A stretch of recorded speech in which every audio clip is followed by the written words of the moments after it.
Great guest list. It's one of my favorite weeks of the year. We wait for it as soon as the Super Bowl ends. It is draft week in the world of pro football. We're going to get you ready for the draft today with a really good draft guest, really good NFL guest.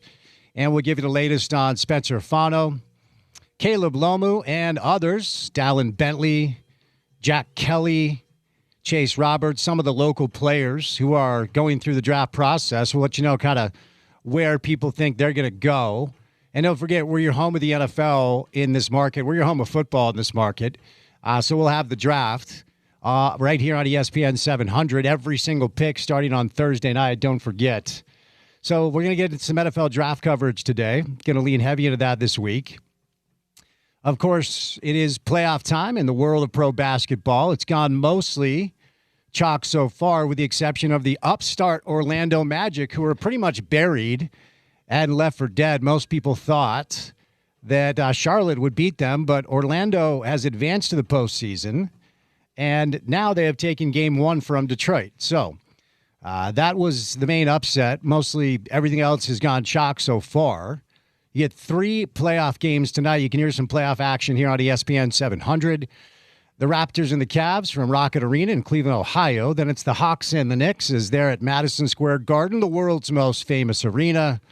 And the late night game, a series that should be good, is Denver and Minnesota. The Nuggets took game 1. The Cavs took game 1. The Knicks took game 1. So all the higher seeds have 1-0 leads in their series so far. So we will get to some NBA playoff storylines. We'll talk a little Utah Jazz off season. And today is the day. Today is tiebreaker day in the world of the NBA. So you often hear people say coin flip. It's not a coin flip, but the NBA does themselves no favors by holding these tiebreaker scenarios behind closed doors with Ernst & Young. So if the Jazz don't win the tiebreaker, I'm looking for some news. If the Jazz don't win the tiebreaker, you can count on folks around here complaining. But they don't do themselves any favors. This should be on television. It should be a little bit more transparent. So if the Jazz land at 4, they're guaranteed to hold on to the pick. If they land at 5, there's still that annoying 0.7% chance that the pick will be out of the bottom 8 and therefore in the hands of the Oklahoma City Thunder, who are the defending NBA world champs. So we'll get to all the news concerning that on the program today. The hottest soccer team in Major League Soccer might play their soccer here in Utah out at America First Field. RSL with another dominant performance, this time against San Diego. 4 goals were scored. They could have scored 6 or 7. And, man, they're rolling. So we'll do a little RSL in preparation for historic Wednesday, coming up this Wednesday. Potentially the most famous person in the world, Lionel Messi, will be playing soccer in our state, so we'll get you ready for that on the program. Spring football wrapped up over the weekend up on the Hill for the University of Utah. Went up to Fan Fest and said hello to everybody up there. It's always fun. Shout out to all the Utah football fans. Shout out to those of you that said hello. Always appreciate that. A bunch of fans showed up, waited in line to get autographs. Fun kid zone where the coaches were kind of throwing passes to the kids and having a good time. Sean was up there. It was a good time over the weekend. So spring football is now behind us, and now we wait for the fall. 4 months away from really finding out what this Utah football team will be all about. Our first guest, Monday afternoon style, Ben Solak, who covers the NFL for ESPN. We'll do some NFL draft with Ben. Word is the Philadelphia Eagles are still open to trading A.J. Brown, and the New England Patriots are very much interested. Diana Rossini did not break that news. That was a low blow. That was from Adam Schefter earlier today. Tom Habershow stops by, NBA Daily Assist style. We'll talk some NBA playoffs and some NBA draft, NBA offseason with Tom. The voice of the Utes himself, Bill Riley, will join us today to talk some Utah basketball and football. The college basketball transfer window is open, and Utah basketball has made some additions that look pretty exciting. So we'll get to that news with Bill. Stein Spearing, central holding mid, who has stepped in and played really well for Real Salt Lake, will join us in the 4 o'clock hour to talk about this team. Talk about the hot start, 5-1-1. I believe it's the second best start in team history. And if early returns are any indicator, this might be the best RSL team we have ever had. Lionel Messi, again, here on Wednesday after being in Colorado over the weekend, taking 3 points from the Rapids, scoring a couple of goals for Miami. And then the World Cup, man, it's about a month and a half away from getting going. So a lot to do on a Monday show. Ben Solak, Tom Haverstow, Bill Riley, Stein Spearings, me, Spence Checketts. All of you, the great listeners, and that guy, Porter Larson, on the program today. Draft week, NBA playoffs. What's got your attention, young man? Oh, well, all in on the playoffs. It's been fun so far. Obviously, just a short preview of what's to come. The Mammoth in action on the NHL side. So whenever you get postseason play involved, regardless of the sport, really, right? It's the nerves, it's the stakes that draw me in. And that was the case this weekend. Fun hoops over the weekend, and looking forward to what should be a really exciting and competitive and open NBA title race over the next couple months. Yeah, it's one of my favorite weeks of the year. You get the NFL draft, you get NBA playoffs, you get Stanley Cup playoffs, a bunch of stuff going on. Like I said, we'll get to as much as we can. Our first guest today, Ben Solak, right out of the gates to talk NFL draft. But before Ben stops by, courtesy of our good friends at IFA Country Stores. Time now for your opening tip. Now, any drive to the basket begins with the first step on the court. That's the ultimate power move. IFA's Step 1 crabgrass preventer. And their lawn food is the first choice to give your yard the healthy, thick green look you admire. The neighbors will be green with envy, so shop IFA online at ifa.coop or stop by one of their neighborhood stores today. All right, history was made over the weekend as the Utah Mammoth made their first foray into Stanley Cup playoff play against the Vegas Golden Knights and lost the game 4-2. But up 2-1 heading into the third. Now, this is going to come down to a couple of different things. First of all, what we need to understand about Vegas, they have 11 players with 14 combined Stanley Cups. They have a coach in John Tortorella who took over down the stretch, won 7 of their final 8 games. And John coached my New York Rangers back in the day. He has coached the USA men's national team. He won a Stanley Cup with Tampa Bay, and he is 5th currently in pro hockey among active coaches in postseason victories. So they have a seasoned head coach who has been around for a long, long time. They have a roster of veteran players that know how to win in the playoffs. Again, they have 11 players, combined 14 Stanley Cup winners. Jack Eichel and Mitch Marner are legitimate NHL superstars. Of course, Jack won a gold medal with Team USA. Mark Stone, their captain, who missed some time this year with injuries, is a key piece for them. He had a goal last night. This is going to come down to, and if you watch the game, you saw it, Vegas is going to try to and probably be able to bully this young Utah Mammoth team. As I've talked about over the first couple of years, there are so many things to like about this Mammoth team. They are fast, they are fun, they are skilled. What they are not is big and physical. And oftentimes, they've been knocked around by teams that simply just have bigger, stronger players, as simple as that sounds. But you saw it in the first period where you don't see a lot of fighting in the playoffs as far as punches thrown, like two guys completely squaring up because there's too much at stake to take major penalties like that. But in the first period alone, there was a combined 24 hits, and Vegas took every stoppage as an opportunity to just start getting physical with this young Mammoth team. And it's not necessarily the strength of this Utah Mammoth squad. So they are going to have to counteract this big veteran physical team with their skill and their speed and their ability to find ways to score goals in specific situations. A lot of it's going to come down to the power play. Now, before the Olympic break, the Mammoth power play was about 15% conversion rate. After the Olympic break, it was up to 30%. They had doubled it. It's one of the things that they use to be able to lock in that wild card 1 spot and therefore avoid Colorado. And they avoided Connor McDavid in Edmonton, but Vegas is no consolation prize. This is a good team. They've made the playoffs 8 of the last 9 years. They've won 5 division titles over the past 8 years, and they have a couple of Stanley Cups to boot. It is a good veteran team with a lot of physicality and a lot of size. And if you're a player for the Utah Mammoth, you probably learned some lessons because you were in the thing, even though I thought Vegas kind of executed that game plan the way they wanted to. The Mammoth had a 2-1 lead heading into the third period. Vejmelka was awesome with 9 saves in the first. Logan Cooley with an unbelievable goal. J.J. Peterka, a veteran move to crash the net and therefore opportunistic to create that second chance. And the 2 goals allowed, I mean, the empty netter is the empty netter. There was some confusion there. But the 2 goals that were allowed, that allowed Vegas to take that 3-2 lead, were 2 avoidable mistakes. There was a hooking penalty on Kerfoot, and then there was an awful giveaway in their own zone that led to those 2 goals.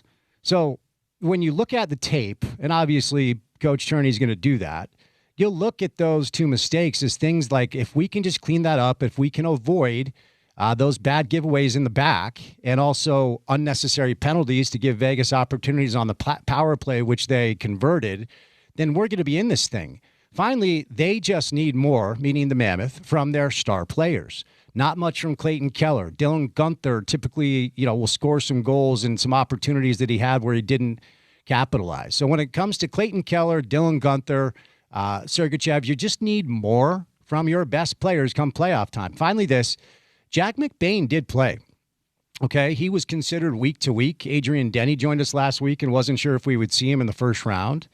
The reason why it's important is Jack McBain was 6th in the NHL this year in hits. And year in and year out, he's one of the top 10 players in pro hockey in hits. And as I referenced earlier, this is a series where you need your most physical players to be as physical as possible while keeping their head about them so the physicality of Vegas doesn't affect the way they play. They're going to play again on Tuesday, and then we are going to have a home playoff hockey game here in Salt Lake on Friday. I'm going to be there, and I can't wait for it. We'll get back to some of this, but we'll catch a break. And our first guest on a Monday afternoon is Ben Solak to break down some NFL and NFL draft. So keep it right here on a Monday Drive on ESPN 700.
So one of the best weeks of the year. We've got NBA playoffs, we've got Stanley Cup playoffs, and we have, at long last, the NFL draft. So it's a great day to welcome in our friend Ben Solak, NFL analyst for ESPN. Benjamin, how are you, young man? I'm well, Spence. How you been? I'm good. It's a great week. I'm sure you're pumped for it as well. So let's kind of dig into a couple things. We'll start with some local storylines, and we'll go from there.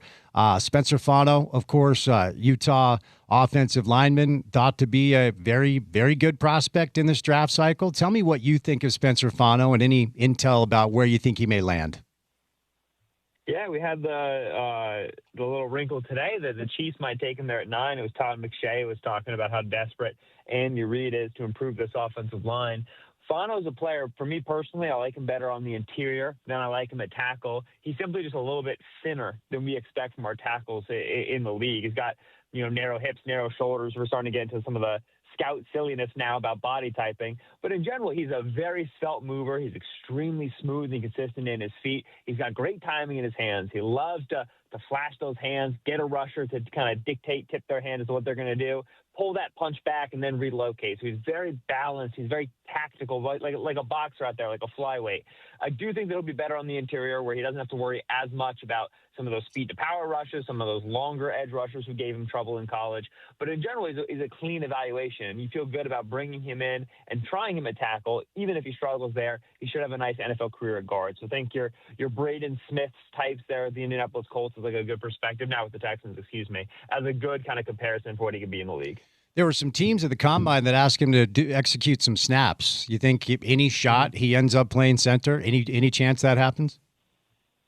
So, yes, and I'm glad that teams had him take a look at it. If you think about Graham Barton, he was a college tackle at Duke, who's now playing center for the Buccaneers. Sometimes you can get these really high IQ football guys, these smart offensive linemen, who college teams threw at tackle, so they'd be able to kind of solve some of their pass rusher problems. That actually fit really well in the NFL at center because they're calling the protections more. It is the sort of thing, though, not every team is going to want a 6'5" center. That's just too big for some teams. So it depends on how you want to run the football. Those teams that ask Barton to snap are the sort of teams that run, inside zone and power and the stuff where the centers just kind of block his areas, his A gaps. Those teams that want to pull their centers and run outside zone and get the guy in the hoof probably don't want a body that big at center. So for some teams, he may be a potential center convert. For other teams, he's going to be a tried and true tackle. And for other teams, he'll be something in the middle. That's the value of being kind of a 5-tool prospect at offensive line there for Spencer Fano. Of course, Utah football benefited greatly by not just Spencer Fano, but the entire offensive line. And on the other side, we find Caleb Lomu, Ben. And I see a lot of mocks where he's late first, some where he's early second. Just same question. Your thoughts on Caleb as a prospect and any intel on where he may go? I like Caleb quite a bit. When I came in to watch those guys, I knew where the league had Fano and had Lomu, and Fano was about what I expected, and Lomu I was pleasantly surprised by. Where I thought that he's got a bigger frame that's got the potential to add some more bulk to it when he gets to the NFL level. I think playing there at the Big 12, a lot of vertical sets, very passive. The ball's getting out quickly, and we're not too worried about pass rushes and blitzes from all these 3-down fronts. I think the league is going to get bulkier. He's going to play with his hand in the dirt more. And he's already got good run blocking form there from the Utah offense. If he gets a little bit heavier, I think he can be a really impactful run blocker in the NFL level. And then still with enough, length and foot speed to be good enough in pass protection. So to me, he's definitely a tackle. He's a little bit more developmental than maybe Fano is, but I would argue the ceiling is higher on Lomu just because of the frame. He'll stay at tackle, and that has a little bit more positional value. I start looking at the Detroit Lions at 17 as kind of the beginning spot for Caleb Lomu. About 23 for the Philadelphia Eagles there. Start to get down to the Texans at 28. I would be very surprised if he's still on the board at that point. So somewhere in the early 20s is giving my guess for Lomu. 22 for the Chargers, another great call out for him. He's going to go in round 1. I'm pretty confident in that. So Fernando Mendoza's second start as a collegiate quarterback for Cal was here in Salt Lake, and I was there on the sideline. I remember walking away thinking, man, this kid stinks. Like, he doesn't have a chance. Obviously, I was wrong, and what a story. Of course, he's going to be off the board at 1 to the Raiders who bring in Kirk Cousins. So what do you make of the way he's just grown as a prospect, as a person, and what are the Raiders getting in Fernando Mendoza? Yeah, the growth really from Cal to Indiana was in how he managed pressure in the pocket, how he managed his sacks. That last year at Cal, he was the second most sacked quarterback in the nation to only Shedeur Sanders at Colorado. And then he heads to Indiana, and they just really were oriented on him getting the ball out faster. They simplified some of his decisions, more kind of one snap reads, right? Only one route to worry about in the RPO, and that allowed him to play with a quicker tempo. Now there'll be those who tell you, oh, in the RPO scheme was a problem, and it won't be like that in the league, and so they won't be able to protect him in the same way. But Mendoza is also an unbelievable worker, and very clearly between 2024 and 2025 made huge efforts in improving the timing of his feet and the rapidness of his drops and his feeling for pressure, such that even on the traditional dropbacks, of which he had very many in Indiana, not an RPO, not play action, just a straight dropback, where they did give up pressure, and they're going through the whole college football playoff, playing Alabama, playing Oregon, playing Ohio State, these teams with great pass rushers, man, he was getting the ball out fast, and he was not taking nearly the same number of sacks. And so I think that the improvement you really saw in college was in how he managed the pocket. And I think that while some of that was the scheme change, Cal to Indiana, a lot of that was his individual work. So I think it's sticky, and I think it's going to carry with him there into the league. So as far as bringing in Kirk Cousins, I mean, do you think Mendoza just starts right away, or are they going to kind of ease him in gently and let Cousins, maybe get a few starts to begin the year? Yeah, my line is always, listen, you want to have the viable backup in case your starter can't go, in case your rookie isn't ready week one. It's also just the case for every team in the league, right? The Rams have Matthew Stafford. They should care about their quarterback too, right? The MVP, but they should care because Stafford might tweak his back again in August, and you don't know if he's going to play the first 3 or 4 weeks. You just have to take a backup quarterback seriously, period, right? And so especially when you have a rookie now, getting that veteran who's been in the league for a long time who can help the young buck learn a little bit about here's how you prepare Monday, Tuesday, Wednesday, Thursday, Friday. Here's how you handle these locker room issues. Here's how you talk to your receivers and your tackles when you don't like what they're doing. You want that sort of a hand. And so I don't think signing Cousins to the deal means the Raiders are like, oh, we got to make sure, Mendoza sits for 8 weeks. They're going to get their guy into the building. They're going to draft him. And then they're going to see how he learns. They're going to see how he develops. They're going to see how he looks in camp and in the preseason. And then they'll make a call. And if they think the best thing for him long-term is to let Kirk play another 4-8 weeks while Mendoza gets more of the playbook under his chin, great. If they think, hey, this guy learns well on the field, he makes a mistake once, he doesn't make it again, let's get through our rookie growing pains right now and be ready for 2027, then they'll put him out there week one, and they'll expect him to develop as well. My hapless New York Jets sit at 2, and I know every year you try to, give me some hope that things may be different before I die, and hopefully I live for a while. But look, I suppose everything I'm seeing is Arvell Reese or David Bailey. Is that your understanding of what the Jets are looking to do at 2? Yeah, it'll be Arvell Reese or David Bailey. I'm increasingly becoming confident in Arvell Reese. It is Monday. The first round, the day one is on Thursday. There will be 90,000 weeks between then and now. And so, we're all going to have some whiplash over the next 72 hours. I do think it's going to be Reese. And I'll tell you, Reese is awesome, man. I mean, I want Reese on my team. And we're talking about a guy who, I watched some film with him in the pre-draft process, and he told me that he didn't spend almost any time in practice with the defensive line group working on pass rush moves. He certainly would, spend a day or two there, making sure he was ready to line up in the correct spots. But it's not like they were coaching him, hey, man, here's how you string together rush moves. Here's how you build a plan against a tackle 15, 20 snaps a game. They were just kind of putting him there and say, hey, solve some problems for us because he's such a gifted athlete. And so the ceiling is really, really high on a player like Arvell Reese. It is a defense-changing, scheme-defining sort of a player that you might be getting there if that's Reese at 2. I don't feel as strongly about Bailey. Still a pretty good prospect. But Reese, to me, I'd be over the moon about getting to make that pick at 2 overall. Okay, while we're in the Jet space, tell me what they're doing. Like, what's the play here? Of course, Geno is not. Well, you know the deal. It's a Band-Aid for a minute. Like, what's the long-term play here? What gives me hope that this hapless, pathetic franchise will figure something out sometime soon? Well, I think Darren Mooney is very good at his job. Okay. And I think that he understands this was a long-term rebuild. I think that he is taking it slow, and he is accumulating 2027 capital because that's expected to be a much stronger draft class. And I will say, every year we say next year's draft class is stronger, and every year I go on these radio hits, and I go on these podcasts, and I go on the TV, and I say, we don't know that for sure. Stop acting like that's real. This year, I will tell you, I buy it. This 2026 class is pretty weak, and that 2027 class looks accordingly strong because of some of the guys who went back to school. And so I am in a position where I'd say, yeah, I would be trading 2026 picks to be accumulating 2027 picks. Moody's got the Quinnen Williams pick, which is the best of the Cowboys and the Packers pick. That's going to be a huge deal. It's going to be a very valuable chip for them. So they're treading water for another year, and that's not going to be as fun. Hopefully they'll have more than 0 picks this year. They'll have a couple of splashier plays. It's not going to be a good time. But in 2027, if you build this wide receiver room right here in the middle rounds, you already have a nice young offensive line. You have the chance to have a really good foundation to bring along a rookie passer and usher in an era of nothing but perfect, stress-free Jets football for Spence. That's what they're working on. Well, I appreciate the optimism. Let me ask you about a player who I feel like I haven't seen a consensus, but you're more plugged in than I am, and that's Jeremiah Love, the running back out of Notre Dame. I feel like every mock I see, there's a different landing spot for him.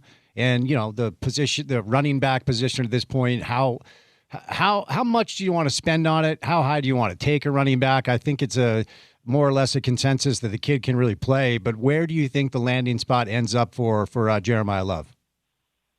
Yeah, I think that Love to the Titans has been the rumor pretty much the whole time. And recently we've gotten this big buzz for, hey, the Cardinals might take Jeremiah Love at 3. I read that as the Cardinals are so desperate to trade back that they would even trade back from 3 to 4, and they're just trying to bait the Titans into moving up 1 pick to make sure they secure Jeremiah Love. So I don't think he'll be a Cardinal. I think he'll be a Titan. Now, whether he's the pick at 3 or 4, his contract will be such that he's the 7th highest paid running back in football from the moment he's drafted. And that right there is why we typically say don't draft running backs early in the first round, because if he hits, he's going to be about a top 7 running back in the league, and you're paying market rate for it. The whole point of and value of the draft from a team building perspective is to get good talent on far cheaper contracts than they deserve. That's why we encourage teams to draft edge rushers and receivers and tackles and quarterbacks, all these very highly paid positions, such that when you draft them early, you get 4 years, 5 years of an above average, maybe an elite starter for far below market price. For teams like the Cardinals and the Titans, who are clearly facing rebuild. Neither one of these teams were playoff teams last year. They have multiple holes across the roster. You would hope that they would start with those premium positions and then address running back with less valuable picks with free agent contracts later, because it's an easier position to do that with relative to the premium spots. And so that's why we talk about running back that early in that way. I'm not going to tell you it's a franchise-ending, embarrassing pick for either team. He's a great prospect. They both kind of need a running back, so it wouldn't be terrible, but it's just not the smartest, most optimal play of team building. It simply isn't. Of all the quarterbacks, of course, outside of Mendoza, which one do you like the most, and which team do you think is most likely to look at? I guess they're all second tier, right, compared to Mendoza. But I'll just say the next tier of QBs, which one do you like the most, and which team do you think takes a look at them? I do. I like Simpson the most. I will say that if Simpson's going to go pick 30 and LSU's Garrett Nussmeier is going to go pick 95, I'd probably want to be the team taking Nussmeier. I think that Simpson's the sort of player I'd like to draft at 40, at 45, at 50, and it sounds like he might be going somewhere in the 20s instead. But objectively, he's the player that I like the most. There's clearly an NFL starter in there. He's only got 15 starts, and they were pretty inconsistent starts at that. But he's an aggressive thrower. He wants to push the football down the field. He understands how to get through progressions. He has moments of nice pocket management. He's quick enough, right? Think Brock Purdy, Bo Nix style, but Baker Mayfield style, where when he gets upfield and scrambles, he actually can make a guy miss and rip off a little bit more yardage than you'd expect. So there's very desirable tools there. You worry about the size a little bit, especially because he already got banged up in his 1 year starting at Alabama. You worry about the inexperience. He's quite inconsistent. But that's the player who it's easiest to see him kind of rounding out into an NFL starter. I would really like him in the Cardinals offense with Mike LaFleur. I think that Mike would lean on his Kyle Shanahan background and run a very similar offense to what Brock Purdy gets in San Francisco. I think that would work well for Simpson. I don't mind him in the Steelers offense either. Mike McCarthy, traditional West Coast, kind of spread it and shred it out. Those two teams feel like good fits to me, picks 21 and 34. It's just that value-wise, it's a little bit earlier than I'd like to be drafting a Ty Simpson. Yeah, I wanted to ask you about the Steelers situation because, of course, they're waiting on Aaron Rodgers. And, I would imagine that they would very much like to know something from him before this thing gets going. But what's the latest with Rodgers in Pittsburgh? And, how will that decision crystallize what they do come draft night?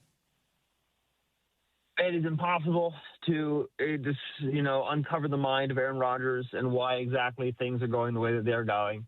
He apparently will not be giving an answer on his football future until after the draft. The Steelers absolutely have to approach this draft as if they do not have a 2026 starter. Even if Rodgers returns and is to start in 2026, Rodgers was one of the worst starters in the league last year, without question. He was one of the lowest in terms of air yards per attempt, in terms of time to throw. He was just frenetically checking the football down, refusing to push it down the field. When he did throw it down the field, something he used to be so good at in his prime, he is now extremely inaccurate. And so you just cannot create big plays with a quarterback like this. And even if he returns again for 26, you don't think you have him for 2027 because he's 43 and he's kind of stringing you along year over year. So you have to get a developmental guy in the building, a guy who can take some snaps in 2026 and hopefully compete for the job in 2027.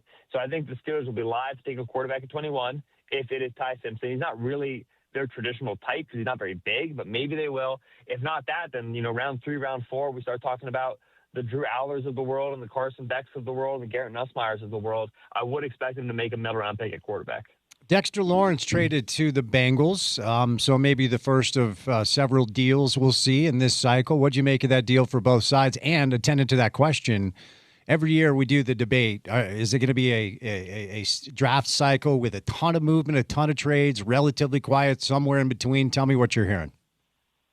Yeah, Brett Veach got up on the mic, Chiefs GM, and he was like, man, it's going to be a big year for trades. Yeah, I and saw then, that. a day later, there were leaks that he's trying to trade up to 3. I thought that was really funny. Like, why predict that if you're the team that's trying to do it? There's no need for this.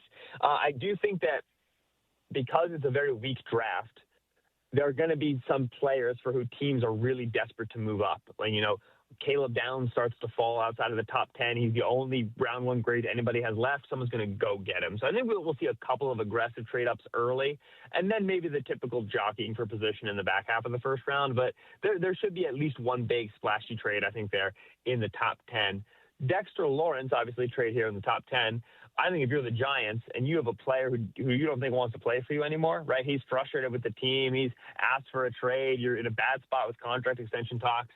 Somebody calls you up and says, I'll give you 10 overall for that guy, you take it almost immediately, right? I mean, like, you might have been in a spot where Lawrence is holding out from camp in August and causing locker room issues, and you're not in a good position leverage-wise to trade that player, and the Bengals are still offering you 10.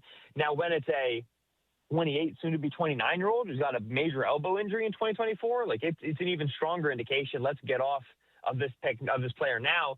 And even if we're a year early relative to a year late, it's the 10th overall pick. Like, that is a substantial return for a third contract player. We typically see first-round picks traded for first contract players, think Trent McDuffie before it was extended, or second contract players, right? Think Sauce Gardner after he was extended. Very rare to see a third contract player get traded for a first-round pick. The Bengals are doing this because they're desperate. The Bengals need to keep Joe Burrow happy. They need to get some sort of hardware out of this unbelievable offensive group they've developed with Burrow, with Jamar Chase, and with T. Higgins. And they think that Lawrence can kind of solve their run defense issues, protect their young linebackers who really struggled last season. I'm not sure he's that powerful of a player, but he is a really, really good player. I mean, this is one of the best 3-down defensive tackles we have in the league. And so I admire their gumption, even though I would not have been putting 10 on the table for a player like this. What do you think we're going to see from the Giants coming up? Jackson Dart played his high school ball about 15 miles away from where we're broadcasting today, and obviously John Harbaugh's paid a lot of money to coach a team that probably has some good young pieces if they can stay healthy, and we'll see what they do in the draft. But reasonable expectations for Jackson Dart and the Giants next year, Ben, sound like what? Oh, give me the first round of the NFL draft, and I'll tell you. Yeah, right? Fair. Because they invested a lot there in wide receiver. They have a good enough running back room, Cam Scatterbo, Devin Singletary. They have a fine enough offensive line that they could reasonably go defense at 5 and at 10 and say, we're going to be a complementary team. That's how John Harbaugh's always been. We're going to be a really strong defense. We're going to be able to run the football. It's not going to be all offense here. However, they have room to add a wide receiver 1. They want to go get Cornell Tate. They have room to add a running back 1. If they want to go get Jeremiah Love. Heck, at 10 overall, it would not surprise me if they're the team that takes Vengayone, the guard out of Penn State, and they say we're really going to become a dominant team up front. So there's a lot of range right now for what the Giants can do on offense. I thought Dart had an encouraging and surprisingly competent rookie season for some of the wide receiver injuries that they dealt with. Now you're getting Malik Neighbors back. There's reason for some serious optimism. But my spidey sense is that the Giants really want to invest in defense. John Harbaugh wants to rebuild that unit. And so I don't think that they're going to put a ton into the offense. They're going to try to be more of a complementary team as we come out of the draft here. So I wanted to get your thoughts on a couple of kind of loose local stories, then I'll set you loose. Puka Nacua played his college ball at Brigham Young, and we've all watched him play since high school. And I think most of us thought he was going to be a really good pro. I don't think anybody thought we were going to see what we have seen. But, of course, there's been a bit of an interruption with this young man who's now trying to find some answers, which I always applaud, and we'll hope for good things for him. But it's a big year for him, right? Jackson Smith and Jigba gets paid. A lot of people thought that would set the market for Nacua. But what has the recent run of issues with him brought into play as far as the complications of what the Rams have to do with their calculation? Yeah, quite the surprise, quite the tricky situation. I think it's going to end with a market-setting extension for Puka Nacua. And the reality is because – and, this is a tough thing in the NFL, but February headlines are February headlines. March headlines are March headlines. You don't want to be making them. It's a bad look when you do. You're going to get asked more questions. There's going to be increased scrutiny. The moment Nacua puts the pads back on and has 10 catches for 200 yards and 2 touchdowns, everyone's going to forget about all the, knucklehead head case stuff, and then even some more like the serious stuff that kind of belies that this is a young man who needs help and needs more mentorship, because he's such a talent. He is such a unique player and such an integral part of one of the league's best offenses and one of the league's biggest markets. And so I think that you're going to see Nacua get, Smith and Jigba got, 4 years, $168 million. I think you're going to see Nacua get 4 years, $168 million, right? And it's going to be because spectacular blue-chip elite talent gets paid at the NFL level, and then teams employ a lot of people to make a lot of the other stuff go away or be minimized or be forgotten. And so the hope is that Nacua takes himself and his off-field concerns and his life very seriously, and he makes the personal changes he needs to make himself, because he's about to become a multi-bajillionaire because of how good he is at football. And you got to make sure your head's screwed on straight before that happens. We had Devin Lloyd here at Utah, awesome player in college. I thought he would be in for a little bit of a bigger payday. Now, all of us would love a 3-year, $45 million deal with $25 million guaranteed. But when that news came across, and now he's with the Panthers, is that about what you were expecting for Devin Lloyd on the open market? No, I thought it'd be more. And the linebacker market this year, Spence, was very interesting. I appreciate you asking me this question, because I don't really get to nerd out about this anywhere else. But last offseason, 2024 to 2025, we saw a couple of linebackers get big deals, right? Fred Warner and Zach Bond, big, huge contracts. Everybody knows that. Everybody gets that. They're great. Nick Bolton with the Chiefs and Jamian Sherwood with your Jets. And people know Bolton because the Chiefs are a championship team, but not necessarily the guy that leaps to your mind when you think elite linebacker. And then I think about nobody knows Sherwood, right? He was like a late bloomer to the position. Both of those guys got $15 million per year. Big contracts to stick with their existing teams.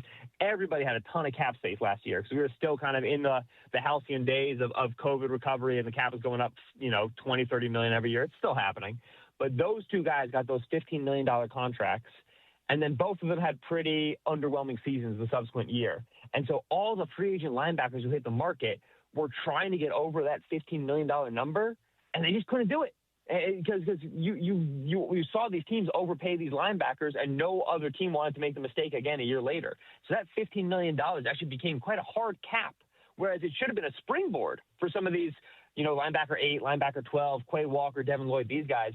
But because Sherwood and Bolin struggled so much, the market for linebackers at the top kind of fell apart. And Lloyd taking 15 and Quay getting 11 from the Raiders is really going to put a damper on free agent linebackers for the next couple of years. You're going to be able to get really good starting linebackers on the open market for cheap, kind of like running backs, over the next couple of seasons because of this weird hard cap that's kind of on that second year of contracts right now.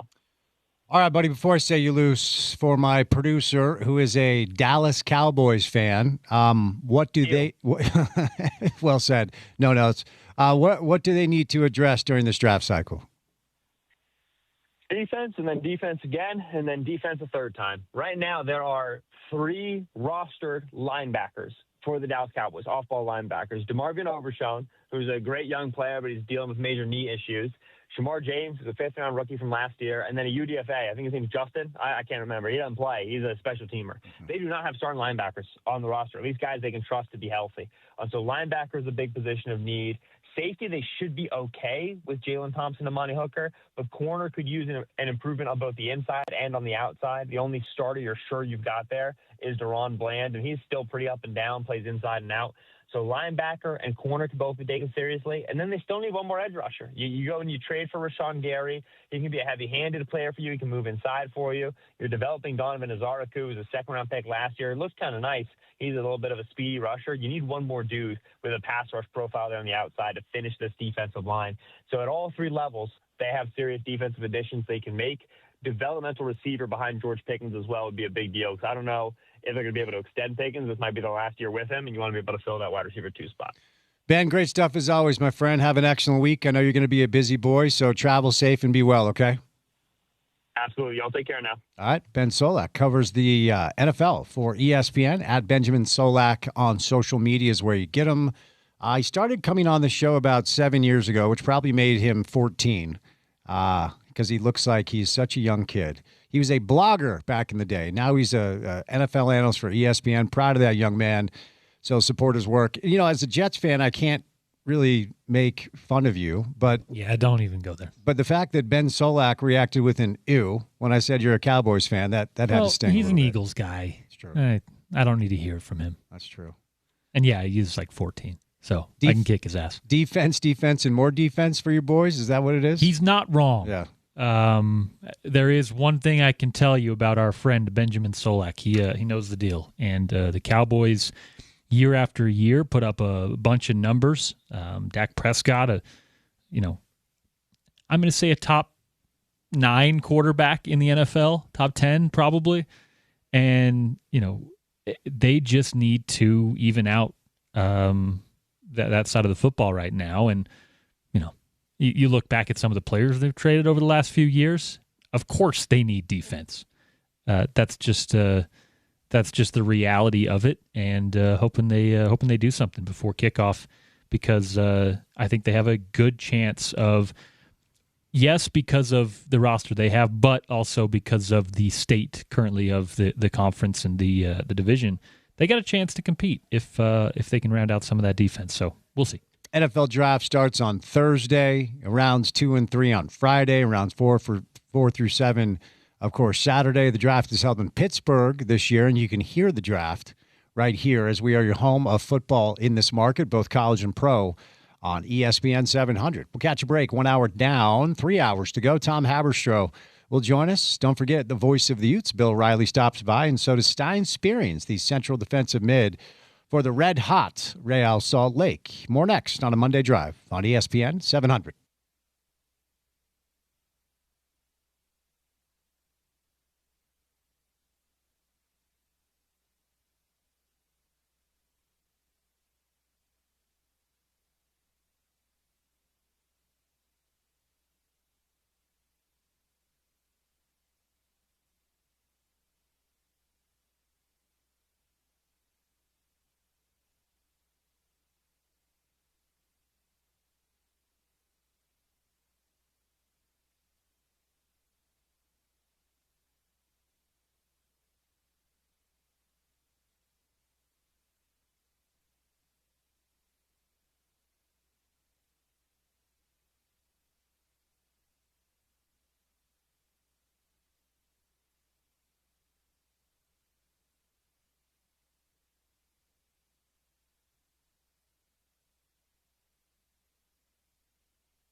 Tiebreaker day in the NBA. We should find out. I haven't seen anything announced yet. But today we're going to find out if the Jazz are 4 or 5 in the lottery process. The reason that's important is if the Jazz are 4, then they will hold on to the pick, and there's no doubt. If they're 5, there's a 0.7% chance that the Jazz draft pick this year will go to Oklahoma City, which just would be incredibly ironic. NBA Daily assist Tom Haberstroh on a Monday. Hello, Tom. How are you? I'm good. How are you? I'm well. So they often say, hey, it's a coin flip, but it's not. Can you illuminate on this process that's behind closed doors, which of course is preparing everybody around here to cry conspiracy theory? Yeah, I mean, there's Ernst & Young, there's reporters, there's all sorts of protections in place to protect the integrity of the so-called coin flip. So, yeah,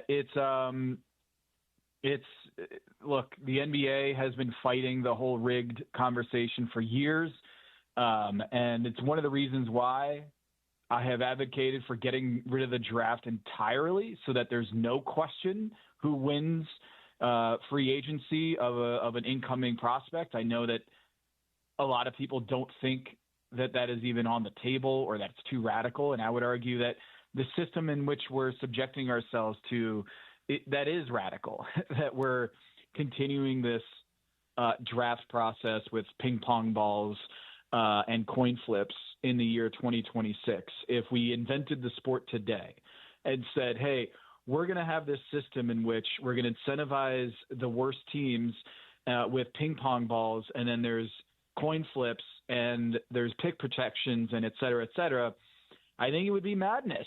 And we would say, well, why don't we just treat everything like free agency and let the best AJ DeBonsa and Cam Boozer decide who do they want to play for? And instead, we're doing these backroom coin flip, luck draws that essentially doesn't guarantee you anything. It just increases your ping pong ball readouts. And so it is just, not to go in a different direction here, but I just think the more that we talk about it, the more it does seem like an abstraction of reality. All right, let's stay in this space a little bit since you are on radio in Salt Lake City where the Utah Jazz play basketball. They're still most likely to land, according to percentages, to 4, 5, 6 in that range. There's a chance they move up. We've talked to you quite a bit about this because this appears to be, and we'll see what free agency brings. They did their postseason media availability, and players like Yusuf Nurkic wants to come back. I mean, Kevin Love does too. For what? I don't know. Maybe you want to vet in a locker room with young players. But for all intents and purposes, they used their cap space to bring in Jaren Jackson Jr., so this lottery pick is thought to be kind of the final piece to this puzzle before things get going for real next year. Where would you say that you'll draw the line for Jazz fans to kind of consider, like if they fall past which spot, do they lose out on a piece that could really help them as soon as this year?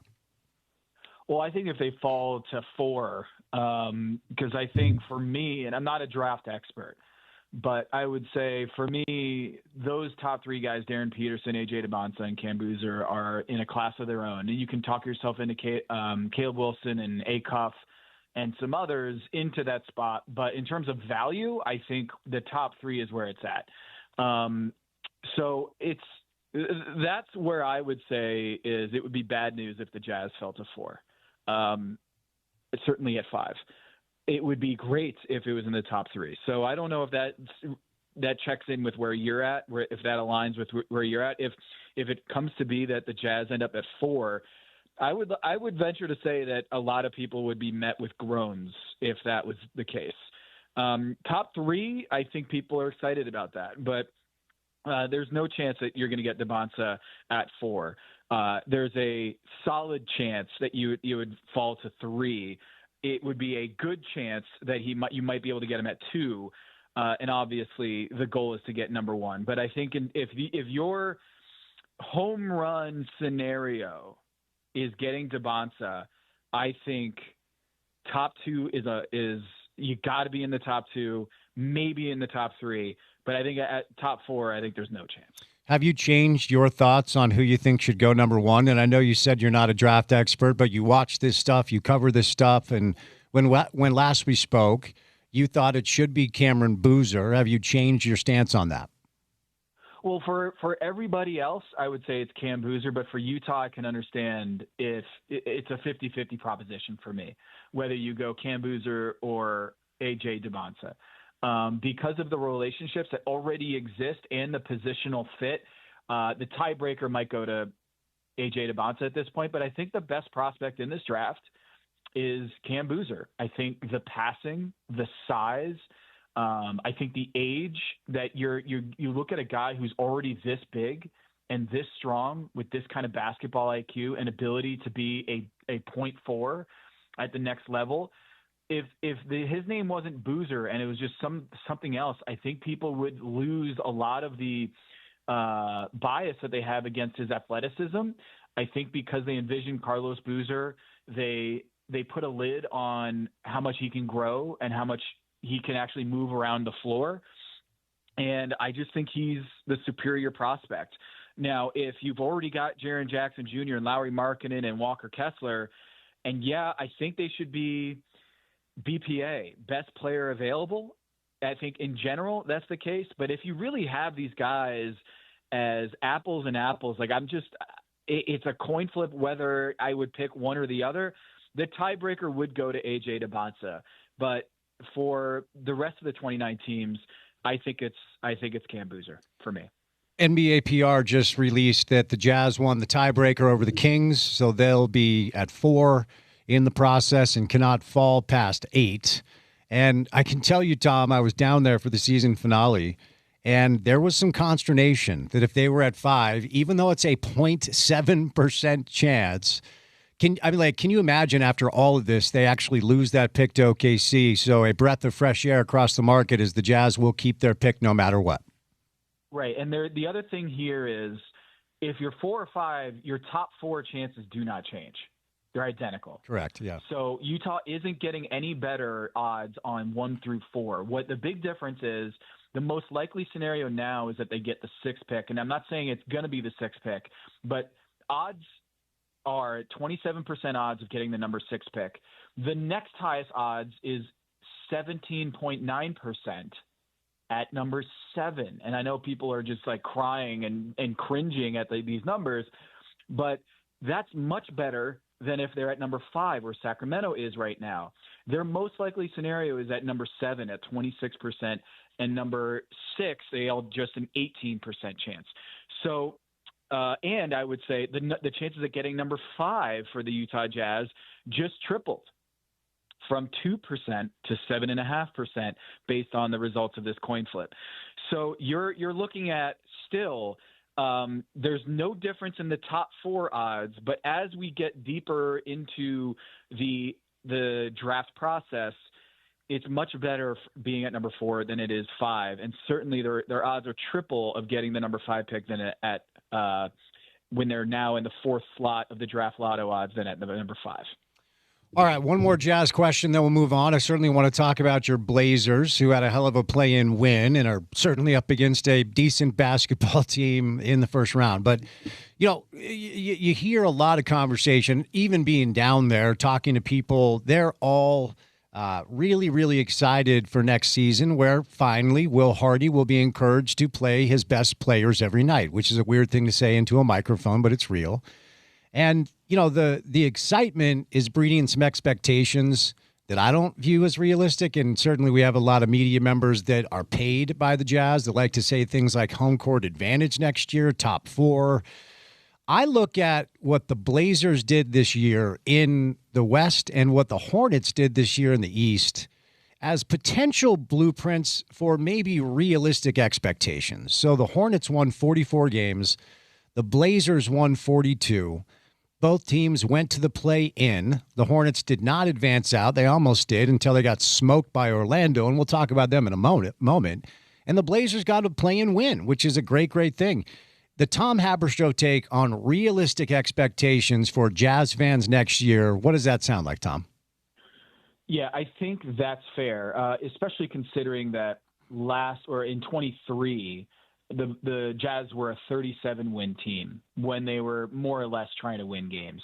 And so the leap from 22 and 17, the win totals for the last 2 years for the Jazz, it seems far-fetched to think that they could get to 46 wins next year. But the Blazers, they were a 36-win team last year. And so if you're baking in the idea that this group with Lauri Markkanen have already shown the ability to get to 36 wins when they're trying, and they have veterans like Jaren Jackson Jr. moving the needle from a 17, 22-win team to a 46, that makes more sense if the jump is from a 36, 37-win team. I find that that comp is reasonable, and I think it sets the expectations in a pragmatic way. Of course, there are turnarounds that we've seen a team go from 25 wins to 45, but it's rare, right? It's more likely that it's a two-step process, like what you saw with the Detroit Pistons, where they go from the worst team or the longest losing streak, and then in 3 years, they are a top contender in the conference. I think that's the best-case scenario. And I think you would put the Detroit Pistons last year as a first-round out against the Knicks as also a comp of like, hey, this team was awful, and once they emerged out of the morass of tanking, they were able to actually string together with their head coach, J.B. Bickerstaff, and be able to win at a high rate. It's just it's a big leap from 22 to 46. It's not out of the question, but the Blazers – look, they were the third most player games lost due to injury of any team this season. They had big-time injuries to Jeremy Grant, Drew Holiday, and Deni Avdija had the back injury for much of the season. So you could even look at this as a glass-half-full situation and say they were a 46-win team this year, but they had a real chance of being a 42-win team this year, but they had a real chance of being in the upper 40s based on the injury variable that was not going their way this year. So I think covering the Blazers, they had been going through several years of rebuilding, and the fans have been electric. And I do see that for Utah is that there's a very loyal fan base that I even as a broadcaster, I really felt different on the broadcast when they were winning. And the wins were piling up, and the energy, I missed it tremendously. And I forgot what that feeling was going, looking at the box score and finding positives everywhere on the team to talk about.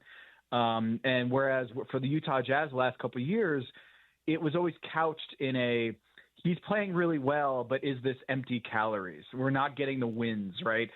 Is Bryce Sensabaugh legit? I think he is, by the way.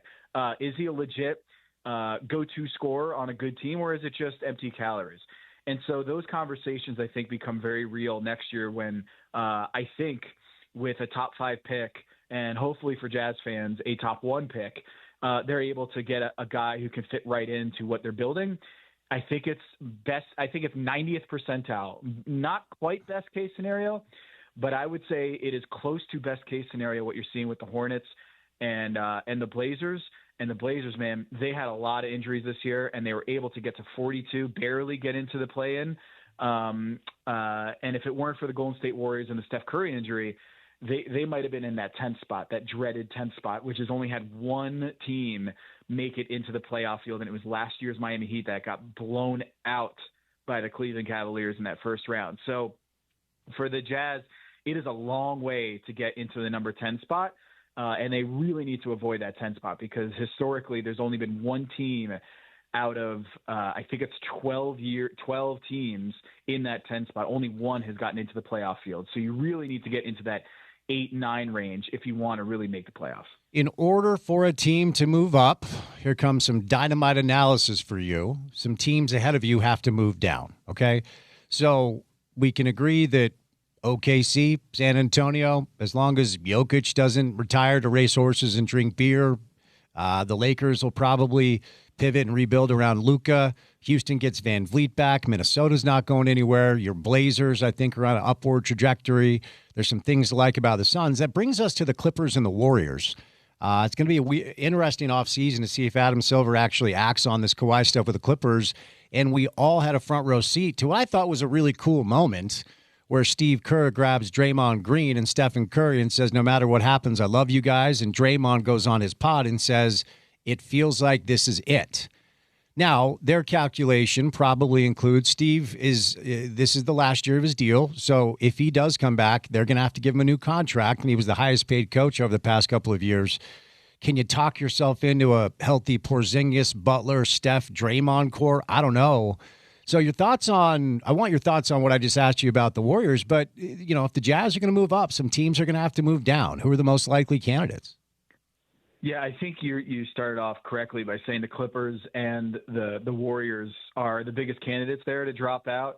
I would also say, Houston is a really interesting scenario right now with KD being injured, and as healthy as he was this season, you saw how much he means to that team. Can they really expect 78 games from Kevin Durant like they did this year, next year? Yeah, that's tough. So you see what they are without that guy. And the offense, how it just becomes brutal to watch. He is such an important figure for that team. And Steven Adams with the knee injury, we can't guarantee that he can be back at the same level. And Fred VanVleet, these guys are on the wrong side of 30. So I would probably loop in the Houston Rockets into that same group with the Clippers and the Warriors with this caveat. The Rockets have a lot more assets to continue to reload than the Warriors and the Clippers. I think the Warriors are closer to the Rockets in terms of assets, optionality, and being able to pivot and go back all in, whereas the Clippers are just them trading Zubats was a real pivot point for me, where I was like, oh, they're going all in with James Harden, Kawhi Leonard, and Zubats and Bradley Beal and this group of veterans, the oldest roster in NBA history. They're not going to pivot away. But when they got rid of Zubats, it just felt like to me, wait a minute. That's one of the best defensive bigs in the game. And he did fall off this year. They did trade him for a pick where if it's 5 through 9, they retain they get the Indiana pick. So I'm very confused about the Clippers. And the thing that keeps me coming back to them is this aspiration deal. If the league office and the commissioner's office decides, hey, we're going to take away your future draft picks, if they got wind of that, and that's why they went for a long-term asset-rich deal with the Zubats deal, that would make sense that they're going to pull the plug on this and just say, we're going to go into rebuild mode going forward. So for the Jazz fans out there, I think in the Western Conference, you're going to lock in OKC, San Antonio, Denver, and Minnesota.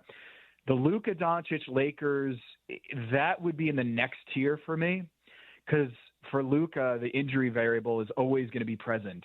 And the LeBron, he's 41 years old and still playing at a high level. But I don't think they're as close to being locked for a 60-win ceiling as, say, those other teams are. Minnesota, look, with Anthony Edwards, I just think more highly of them than the rest of the pack there in the West. So I would put them probably in the same tier as the Lakers. But after that, Phoenix, I think they maxed out this season. I think they overachieved. And I love what I saw from Colin Gillespie and Jordan Goodwin, Dylan Brooks. But I would also put them in a group that it wouldn't surprise me if they fell back next year because everything just seemed like they were just overachieving and hitting their best case scenario. And they don't have a lot of assets to continue to climb. So for Utah, getting past Denver and Houston and the Lakers is going to be tough in Minnesota. But I would say with the Blazers and Phoenix, Clippers, and Warriors, I think the Jazz, if everyone's healthy, I think they'll be in that group. What do you think it looks like for LeBron in LA this offseason before we get to some playoff stuff? Because there's plenty of good stuff to talk about. But it feels like if they're going to figure something out long-term around Luka and Austin Reeves, that this might be it for LeBron in LA. What are you hearing? Yeah, I think for LeBron, it's going to depend a lot on what happens with the Cavs this year. The Cavs have the highest payroll in the NBA, and they might look at a situation where if they're out early again, do they look at James Harden and say, yeah, let's re-up with James Harden and bring back this group? Do we trade Evan Mobley? Do we blow it up? Do we have basically a pivot in Cleveland, in which case I think the door opens for LeBron. I also think for LeBron, the Warriors are an interesting scenario because it would be quite a story if LeBron and Steph linked up in Golden State with Draymond, who's very close with, essentially for, one last hurrah with those two guys who were just so awesome in Paris together. I think this little mini run by the Lakers is making things difficult for Rob Pelinka. I think earlier, they could talk themselves into this is our last run with LeBron and Bronny. But now that he's still playing at a high level and winning games without Luka, and if you're going to peg Luka for just 60 games a year, I think having a horse like LeBron is really valuable. So I think it's going to be really tricky for Rob Pelinka to not offend LeBron, because if he's going to come back to the Lakers, I don't think he's going to take a massive pay cut. I think he's earned $30+ million at this stage for LeBron. But if he does this, like coming back home to Cleveland and retiring a Cav, I don't think he's going to be asking for a max contract, especially with the luxury tax that they're in over in Cleveland. I don't think he's going to be having the same sort of calculus on what he needs to be making if he goes back to Cleveland. So I do think that LeBron's situation is still unsettled, but him playing this well deep into the season, I think it raises the possibility that he comes back to the Lakers. It's just going to be a very difficult conversation with the front office. I'm going to tell you what I think happens in Cleveland, and this has been my opinion for a while now. When they traded Darius Garland for James Harden, the walking line was, we're going to make a run in the playoffs with James Harden, to which I said, have you ever seen James Harden play in the playoffs? Okay. I think they wanted to get out from underneath Garland's money. They want to let James Harden walk, and they know that Donovan's not coming back. And so they're going to move Donovan for everything they can. That I really believe that's going to happen, because I think you know as well as I do, Donovan never wanted Cleveland. The Knicks decided to sign Jalen Brunson and traded for Mikal Bridges, and the Nets were rebuilding, so no one in New York was interested. So he signed this mini extension with Cleveland with the intent of leaving when he has the opportunity. I think they're moving off of Donovan. I think they might do it as soon as this offseason, because I don't think he's going to agree to an extension. Yeah, and if that's the case, if his heart's not in it long term, I don't feel great about their postseason chances. And whether that's, last year's issues, they were injured, they were banged up, but it was an incredibly disappointing postseason again for the Donovan Mitchell Cavs. So if his heart's not in it, this summer will be the pre-agency of Donovan Mitchell, for sure. You're going to be talking about Giannis. You're going to be talking about Donovan Mitchell, because, yes, they're not free agents, but they might as well be, because Donovan Mitchell, it's the last year of his contract guaranteed, and then he has a player option for 27. So essentially what you're acquiring in Donovan Mitchell is an expiring deal, and then the ability to get him long-term after that. So any team that is going to want to get in the bidding war for Donovan Mitchell is going to have to commit long-term with him. So I think Donovan Mitchell, that situation is such a powder keg, because they have a $222 million payroll this year. And we're not even talking about the raises that are going to kick in for Evan Mobley and Donovan Mitchell. Sorry, this year it's at 212, next year it's at 222. So the jump is still going to be massive going into next year, and James Harden's going to want to re-up after what he did to Daryl Morey after that fiasco of the contract extension, like wink, wink, nudge, nudge. You brought me in and I signed this deal so that you can give me an extension. But if the Cavs go out in the second round again, I think all bets are off, and I think they're going to try to pivot and reload. The more I watch Evan Mobley, the more I'm skeptical that he can be that foundational superstar next to Donovan Mitchell, and maybe Donovan already knows that. And so we'll see what happens here with the Cavs, but I'm with you. I think they have real rebuilding potential, blow it up potential this postseason if they can't get past the Knicks, the Celtics, and the Detroit Pistons. I think it might be over. So if you're the Knicks, and I don't think they're going to lose to the Hawks, although Atlanta played better down the stretch, and that was a little bit of a close game, but New York handled it pretty easily.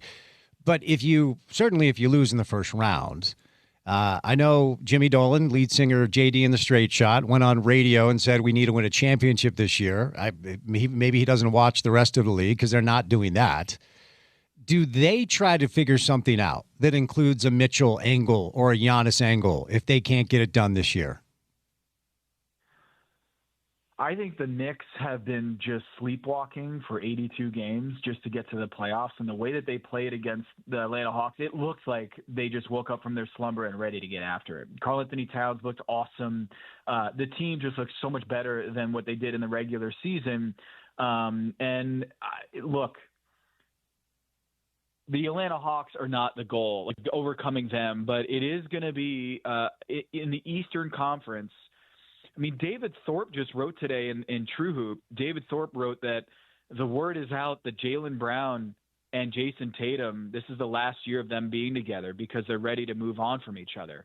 And I'm just like, is anyone in the East on solid ground? You know, the Knicks, the Cavs.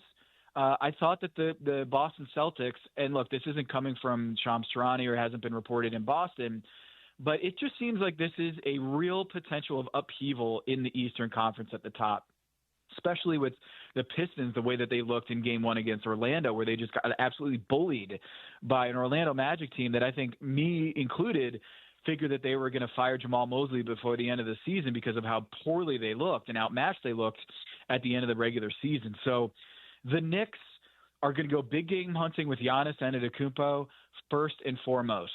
And then we'll see about Donovan Mitchell. I think Donovan Mitchell would be a plan B for the Knicks. I think they really want to get Giannis, and he really wants to go to New York. But no one really is really willing to say that until the postseason ends. But I expect that we will hear more about the Giannis New York talks. I don't think they'll get across the finish line because I don't think the Knicks have what it takes to get a deal done. But ultimately, Donovan Mitchell in New York, I would never be surprised if that came to fruition. All right, moving over with the remaining few minutes we have. You work for the Blazers broadcast team. It was a really cool scene for them to win on the road in the play-in, but their reward is a team that you wrote about. I think it's really fascinating, Tom, because I've always just subscribed to, and maybe this is lazy analysis, historically speaking, you got to take your playoff lumps before you start to make your way through and ultimately break out and win. And that there's data that backs that up, and you know that, but you think this team might be the exception to the rule. So your thoughts on watching this young Blazer team overcome a lot to at least get to where they're at now, and your thoughts on what they're up against and what you think the Spurs can do this spring.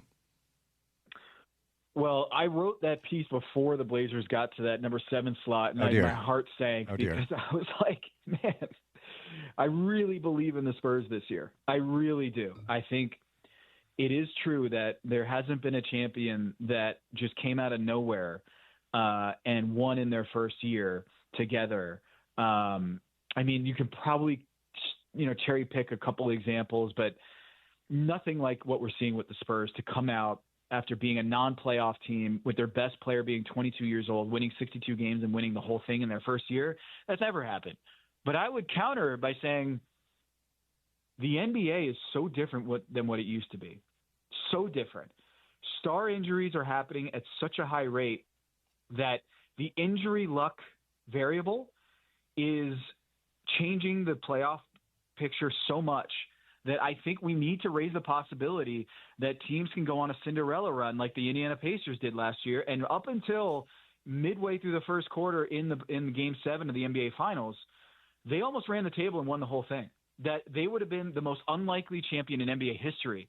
And they were so close to doing it against a team like OKC that went to Game 7 against the Denver Nuggets. I think we are all sleeping on the San Antonio Spurs. And yes, historically, you have to climb up that ladder and have some playoff experience beforehand in order for you to win it all. I think Wemby scrambles that entire calculus. I think he's that good. I think the team has been that good this season. And I think when Mitch Johnson showed that there was a lot of slack in the system under Popovich, and he was able to get a lot more out of these veterans and these teammates than what they saw before, I think they are unreal this season. And if any of the injuries break their way, let's say OKC gets banged up. Let's say Jokic, the hyperextension, he's not all the way back, for the playoffs and being peak Jokic that they need to be in order for them to make a run. I just think this could be Wemby's year. And the Blazers did so well except for shooting. They're just not going to be able to win the series if their shooting doesn't come out of nowhere and they become a lights-out shooting team. That's what it's going to take against the Spurs, not just for the Blazers, but for any team, because Wemby's defense is on another level, and it's just going to be so hard to get efficient looks inside the paint against that Wemby shield. And so for Denny Avdia, who had an excellent game one in his playoff debut, it's going to take a lot more three-point shooting for them to overcome the Wemby variable, and I think that's the case for every team in the NBA. I just think Wemby, throw everything out the window with Wemby. The NBA is ripe for a Cinderella run. We almost got it with the Pacers last year, and I think the Spurs are ripe for that Cinderella run again. They won 62 games this year, and based on that, they have to be in the title conversation, and I think they could do it all. Our guy Gordy Chase picked Denver to win the West and win the championship. What sort of what kind of chances do you give Denver to pull this thing off, assuming full health, of course? Well, look, Jokic is always going to give you a chance, but I just think with his injury, he hasn't looked like peak Jokic in a while. This is a guy that offensively, he might be the best to ever do it.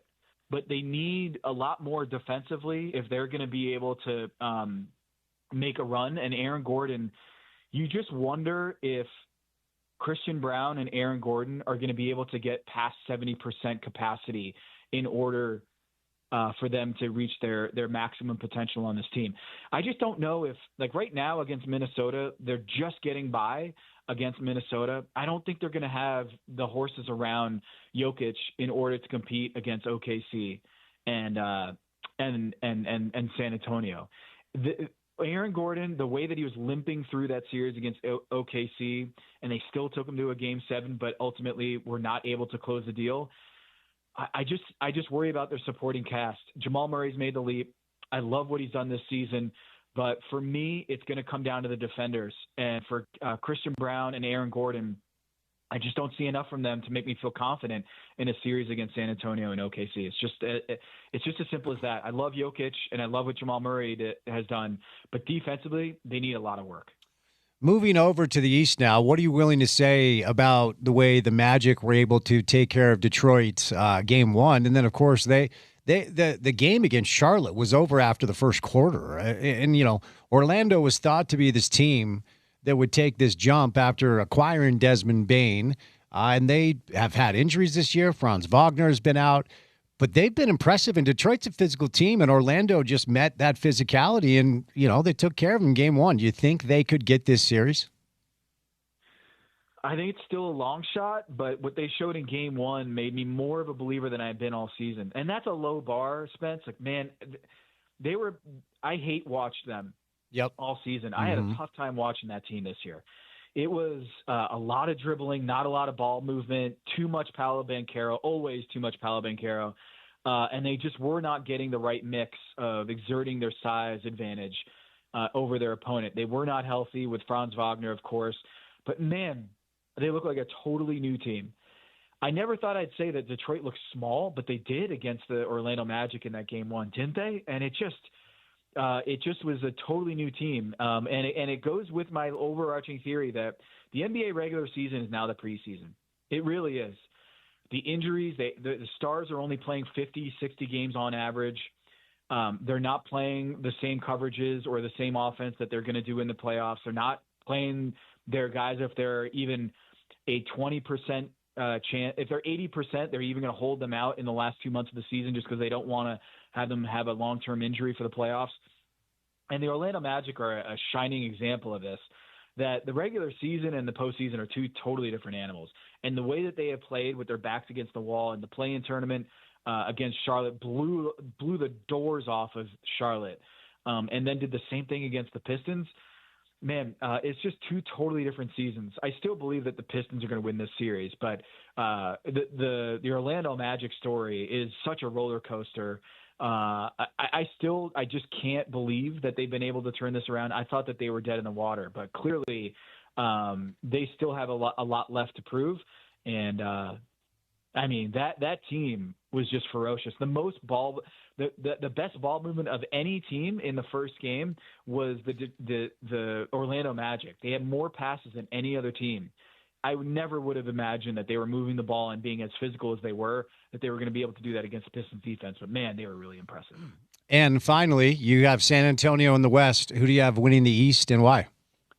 I got the Boston Celtics. I just think they're the best coach team. They've got the best star power.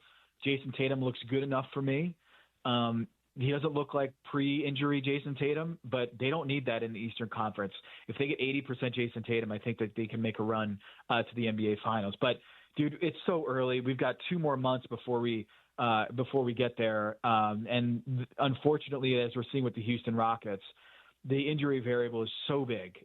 So I'm picking Boston come out of the East against the San Antonio Spurs. But this is a new broken NBA, and players are going down way more in the postseason than we've seen when we were growing up, Spence. And so this pick could change next week, tonight, based on the injury variable. For now, I got Boston against the San Antonio Spurs, and the Spurs winning in 6. Tom, you're the man. Keep up the great work. Appreciate the time. We'll get you back soon, okay? You got it, Spence. All right, great, Tom Haverster. Go to tomthefinder.com. You can find his writing there. You can also read his writing on Yahoo Sports.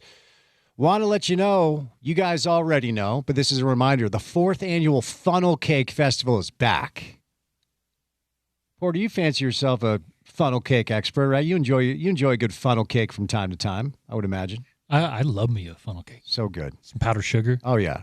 4th annual Funnel Cake Festival is back this weekend at Lagoon. ESPN 700 wants to send you and your family. Tune in with OC at noon for your chance to win a 4-pack of tickets. And tickets are available online at lagoonpark.com. All right, the tiebreakers have been determined. The Utah Jazz won the tiebreaker over the Sacramento Kings, so we don't have to hear people belly aching about a conspiracy theory. The main thing that means, the most important thing about that, is the Jazz will hold on to their draft pick, and the long nightmare of conveying a first-round pick to Oklahoma City has officially come to an end. Shout out to our guy, Derek Favors. The most likely landing spot, so we can all prepare ourselves for the most likely landing spot for the Jazz is 6. 27.1% chance at 6, 17.9% chance at 7. They'll have 11.5 for 1, 11.4 for 2, 11.2 for 3, and 11.0 for 4. When you look at the way this thing has gone down, as a result of the LA Clippers being unable to qualify for the playoffs, their pick goes to Oklahoma City, which is a 7% chance of a top 4 pick to Oklahoma City. Would A.J. DeBonsa even play for them? Would he have to get G League minutes? New Orleans pick goes to either Atlanta or Milwaukee. The Jazz will have a 45.2% chance of a top 4 pick. And as I said, 11.5% chance of the number 1 overall pick. All right, the voice of the Utes, Bill Riley's going to join us today, 4 o'clock hour. And then Stein Spearing, central defensive mid for the red-hot Real Salt Lake squad, is going to stop by. We'll catch a break. We'll get to more coming up on the other side right here on ESPN 700.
All right. Raul's going to stop by today. Voice of the Utes. Spring ball came to a close over the weekend. Shout out to everybody who put together a really fun fan event for Utah football fans up at the football field house, the Spence Checketts football field house. A lot of fans showed up, man. There was a lot of people waited in line for a while to get autographs from players and coaches, and it was fun to be up there. So we'll talk a little spring ball with Bill. We'll talk a little NFL draft, and ultimately we'll do a little college basketball transfer portal as some news has come down that we'll get to with Bill. A fun RBC Heritage Tournament over the weekend in the world of the PGA Tour that saw a playoff after Matt Fitzpatrick bogeyed 18, fell into a playoff with Scottie Scheffler, and Fitzpatrick hit a hell of an approach on 18 and made his birdie to beat Scheffler. The Zurich Classic of New Orleans is this weekend. It is not an elevated event. We are a few weeks away from the PGA Championship in Pennsylvania. Scottie Scheffler is your defending champ there. So, time now for the ESPN 700 Festival of Tees, powered by the Utah Golf Association. We're giving away rounds of golf to the best courses in the state, giving a round away today to one of my favorite tracks in the entire state. Listen to OC from 11 a.m. to 2 p.m. Listen to me from 2 to 6 for your chance to win each day from ESPN 700. Details can be found on ESPN700sports.com. Text in right now, 877-353-0700. Let's see.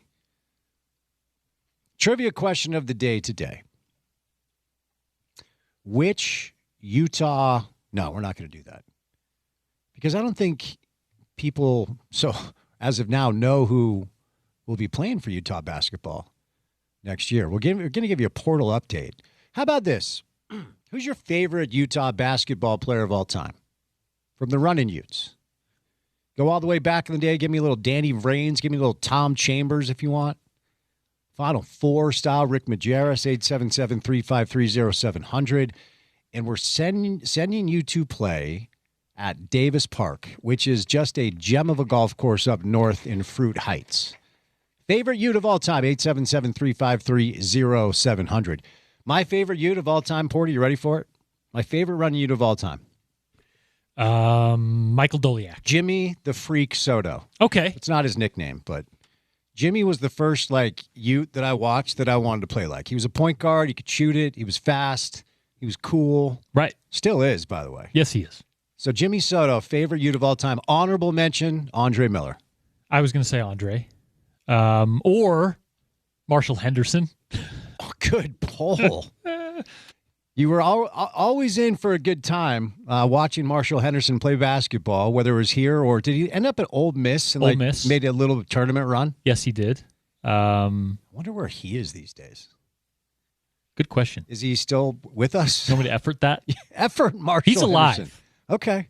Good. That's I good like to hear. me some Keith Van Horn. Okay.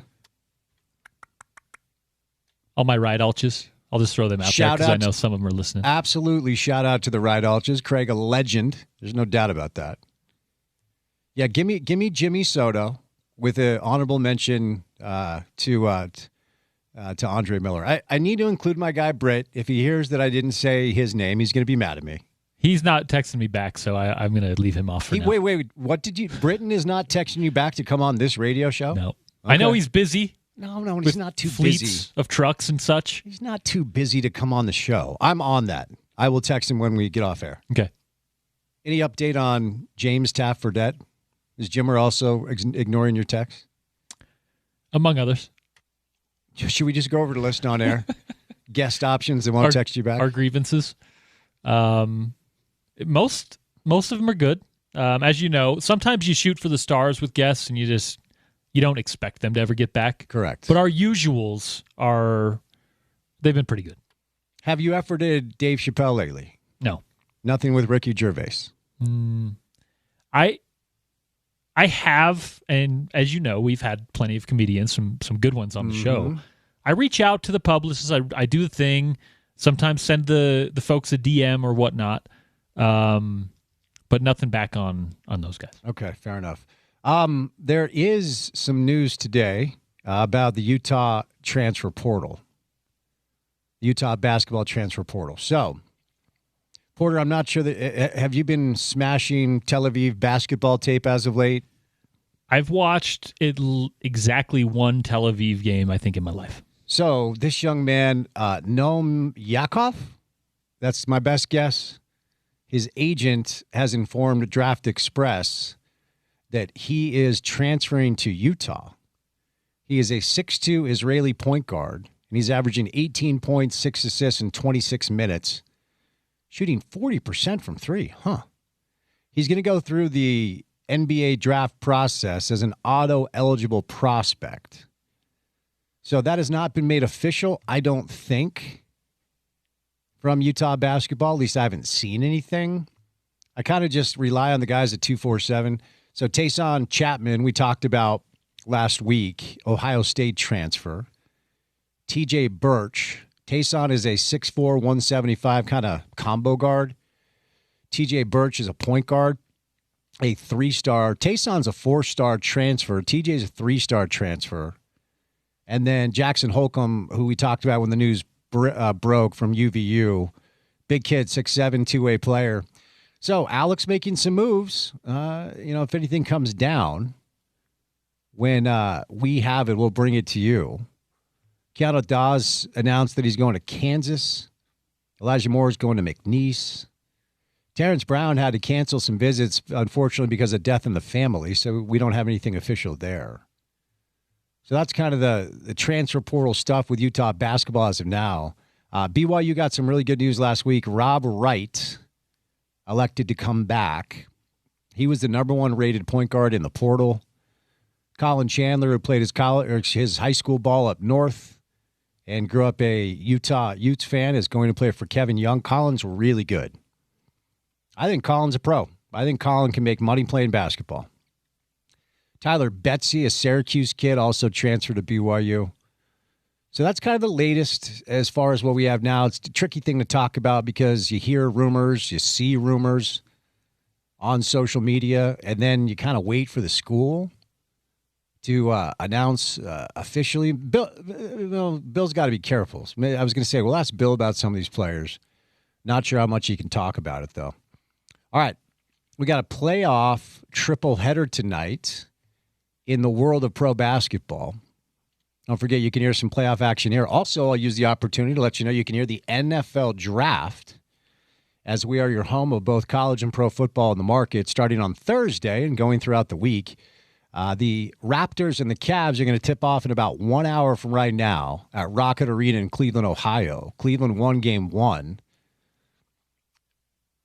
Raptors got talent on paper. Brandon Ingram, Scotty Barnes, RJ Barrett, but of course, Donovan was great game 1. James Harden actually had a pretty good solid playoff game. So the Cavs lead that series 1-0. Hawks Knicks tonight, 6 o'clock, Madison Square Garden. The Knicks won game 1. Good defensive effort from New York game 1, which we haven't seen consistently all year. And then the series that most people believe will be the most compelling in the West. I do have to mention this because I find this funny. So we got Nuggets T-Wolves tonight, game 2. Denver won game 1. Tom Haberstroh joined us earlier and talked about this dynamic about Jokic maybe not looking like himself. You hear this analysis oftentimes like, well, you got to watch out for T-Wolves Nugs because Rudy really gives Jokic problems. Then you go look at Jokic's splits against the Timberwolves. They're the exact same as they are against like every other team. And look, I love Rudy. I'm a Rudy guy. I would love having Rudy here for, 6-7 years? So this is not a bash Gobert thing. I'm not that guy. There are too many people that lean into that lazy narrative. But the idea that he gives Jokic problems consistently is laughable. He doesn't, because nobody does. It's not an anti-Rudy thing, just how good Jokic is. So 3 NBA games tonight. Of course, playoffs rolling along. The Mammoth will be back at it tomorrow night in Vegas. 7:30 drop of the puck on ESPN2. And then Friday will be the first home game in Mammoth history where we can experience a little Stanley Cup playoff hockey here in our market. So some good stuff there. All right, 2 hours down, 2 hours to go. The voice of the Utes himself, Bill Riley, joins us. Coming up next right here on ESPN 700.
Bernie bluffs. That ball well hit to right center field.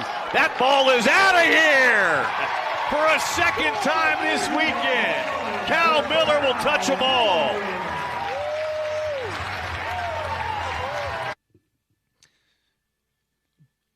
That right there, boys and girls, is the voice of the Utes. Bill Riley calling a little Utah baseball over the weekend. And I went to Fan Fest because I'm a man of the people, looking for autographs, and I was going to start with the voice of the Utes, but he ditched me to call baseball, and I'm still mad at you, Bill. Hello, how are you?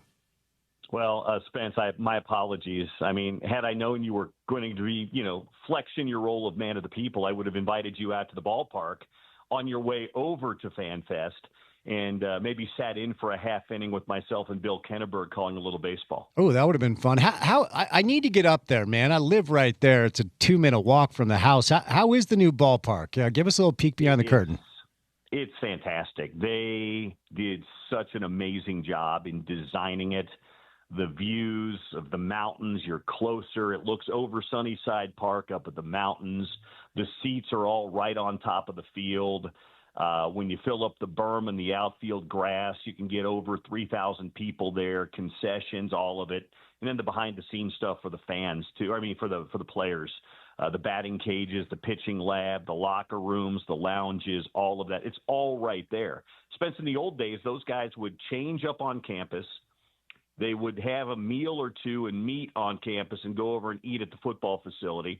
Then they'd drive down to Smith's Ballpark to practice or play. Then they'd come back up to campus where their locker rooms were to change. They were doing like 10 miles round trip a day. Now it's all right there, centrally located at Charlie Monfort Field at America First Ballpark. So it's great. And from talking to fans that have been out for the series, they've seen good baseball because Utah's 12-3 at home at the new park. Everybody's really liked it. So I extend the invitation to you, man of the people, either to come out and watch a game or to sit up in the booth and take it in with us. Done and done, because I walked the dog past there. I'm like, I need to get to a game, and I'll make sure to do that before this season ends. Well, if you want to bring the dog out, Sunday, I believe, is Bark at the Park. Well, you know me. If you tell me it's Bark at the Park, your boy's rolling up. I mean, that's all I need to hear. Hey, look, I know that you got to be careful here, but I'm informed that you are able to talk about Tayson Chapman, Ohio State transfer, and and Jackson Holcomb, who's transferred from UVU. So let's just hone on those two. As the college basketball transfer portal is now open, what can you tell us about these two players who are official? Well, Holcomb is a scorer. He was a really high-level player. He was an all-WAC guy down at Utah Valley. He's an in-state kid. He's 6'7", good length. He can score the ball. He guards pretty well too. So he's a nice piece for Alex's group. The Tayson Chapman kid is one of those kind of buy low, hope for the high return. He was injured 2 years ago. He didn't play, and he was coming back from injury. It appeared. I've done a lot of reading on him at Ohio State this year, and the more he worked himself into shape, kind of the bigger role he had with the Buckeyes this year. In Big Ten play, started to kind of find his footing a little bit. Don't look at his overall numbers. Kind of look at where he progressed through the season as he worked back from injury, and then in Big Ten play. He is, from all accounts, and from people I've talked to, a knockdown shooter. So he is one of those guys that they're hoping to be a sniper for them. So Holcomb, a scorer, Tayson Chapman, a pure shooter, and Alex and his staff. I mean, obviously, there's more things that are out there on social media that I can't comment on right now, but there appear to be more things coming on the way. And I know in talking to some members of the staff, they like the work that they're putting in right now and the way this roster is coming together. If you can't talk about this, we'll directly move on. But any idea if any of the players in the portal, Rob Wright enters the portal, he goes and spends a day with Mark Pope and decides that Provo sounds better. So I don't know what it says about Mark, but ultimately he goes back to BYU. Are you hearing anything about maybe any of the kids in the portal coming back to Utah? I haven't heard any of that. Obviously, we know Keanu Dawes landed at Kansas. It sounds like Terrence Brown has got some pretty big suitors, including North Carolina. But I haven't heard of any. I mean, I haven't ever really talked to Alex. You know, every coach kind of looks and views at it different. Some coaches are like, once you go in the portal, you're dead to me. You're not coming back. And some coaches, you know, aren't like that. I remember Kyle Whittingham when the portal first came around. He was like that. You decide to go in the portal, we're done with you. We'll fill you. And then he kind of changed the way he thought about it as he went along. So I've never really talked to Alex about that, so I don't know what his view on it is. But I haven't heard in talking to anybody any rumblings of anybody else that's gone in the portal possibly coming back. So Keanu Dawes, as you referenced, goes to play for your Rock Chalk Jayhawks. That surprised me a little bit, Bill. And I don't want to knock on the kid. I didn't see as much improvement this year as I thought I would. The athleticism has always popped. But at some point, you know, I think Kay Bakeda learned this year. You got to learn how to dribble, pass, and shoot. You got to play hard every night. So I'll wish Keanu the best because he's a good kid. But were you surprised when the news came down that it was Kansas? I was really surprised, Spence. I really was because, as you mentioned, great kid. Got a front row seat to watch him play every game the last 2 years. Keanu shows you flashes. And maybe Bill Self and his staff fell in love with him because he went for 22 and 12 at Allen Fieldhouse. But I follow that program pretty closely because it's my alma mater. And his player archetype doesn't really jive with what traditionally Bill Self has looked for. Toughness, physicality, defense. Keanu Dawes is a fantastic athlete. And he'll show you glimpses in a game where he hits for a double-double, gets 19 and 14. But then he'll disappear for times too. So I don't know what Kansas's expectation for him is. Maybe they look at him as an energy role guy. Remember, Kansas has, you know, their blue blood is blue as the blue blood gets. So maybe they're looking at him in a role that's different from maybe being an every game starter. I don't know, but I was a little surprised because there hadn't really been any buzz about it either. We'd heard a lot about Terrence Brown making some big visits, but I will say this about Dawes, and you've seen it too. He shows you those flashes. His bounce, his athleticism is elite. He's one of those second jump guys too. He's a really good rebounder. If he can get a little bit more toughness, he might be a guy that fits in pretty well with what Bill Self wants to do. So, but I was a little surprised when I saw that. All right. Ultimately, and, you know, had Al on the podcast. I'll tease that right now. If you missed it, just go over to the Reality Check page and you can listen to the interview with Al. He's just the best. He's a pleasure to talk to, and I'm pulling really, really hard for him to figure it out. But even he would tell you 2 league wins, it's not good enough. And, you know, there were moments here or there where, you know, they go on the road and almost get Cincinnati and beat West Virginia. You know, there were moments against some of the better teams where it looked like, okay, maybe we got something here, but it wasn't good enough. And, you know, one of the interesting things that Al talked about on the pod is, you know, Arizona, number 1 team in the country, comes into town and he walks out of the tunnel and no one's there. And he said, I was pissed. Like, if, you know, we're rebuilding, it's a process for us, but the number 1 team in the country can't get more than 6,000, 7,000 fans in the building, if that. So, of course, there are challenges. Before we move on to some spring football and some other things, the Hope year 2 under Al in the Big 12, Bill, what does that sound like? Well, I think it's being a whole lot more competitive, Spence. You're right. I mean, Alex said it with me on the coaches show. He said it on post. 2-16 is not acceptable at Utah, whether you're in the first year or what rebuilding or whatever. They'll tell you that. But I just this next year, I really feel like because they've had the runway of a full year, everybody's been on staff. They've gone through a Big 12 season to know what the league is and what to expect. And you've had a guy like Wes Wilcox, who's your general manager, who's been on the job for a full year. And all Wes is worried about from day one is roster construction. I really feel like they're going to be in a much better, much more competitive place. And they're better served in getting the type of players that both Alex wants to play for him and his style of basketball, but also are going to fit with the style of basketball you have to have in the Big 12. To your point, I'll plug my podcast. Wes Wilcox was on Crimson Corner with me about a month and a half, 2 months ago. And he flat out said on the Crimson Corner podcast, Spence, we just, and it was, I think, right after they had played Iowa State at home or something. He said there was a contrast on the floor between us and Iowa State. They're big, they're tough, they're physical across the board, not just their front court guys, but their wings and their guards. He said, we have to get to that. We've got to both develop it in the program, but also find guys that match that.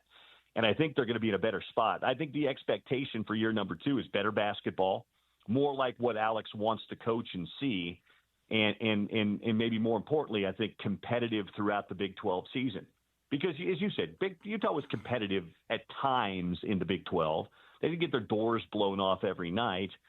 But to be very fair, they were in probably 3 or 4, maybe 5 games that they could have won, but they didn't because they weren't able to make a play, weren't able to get a stop, weren't able to do what they needed to do.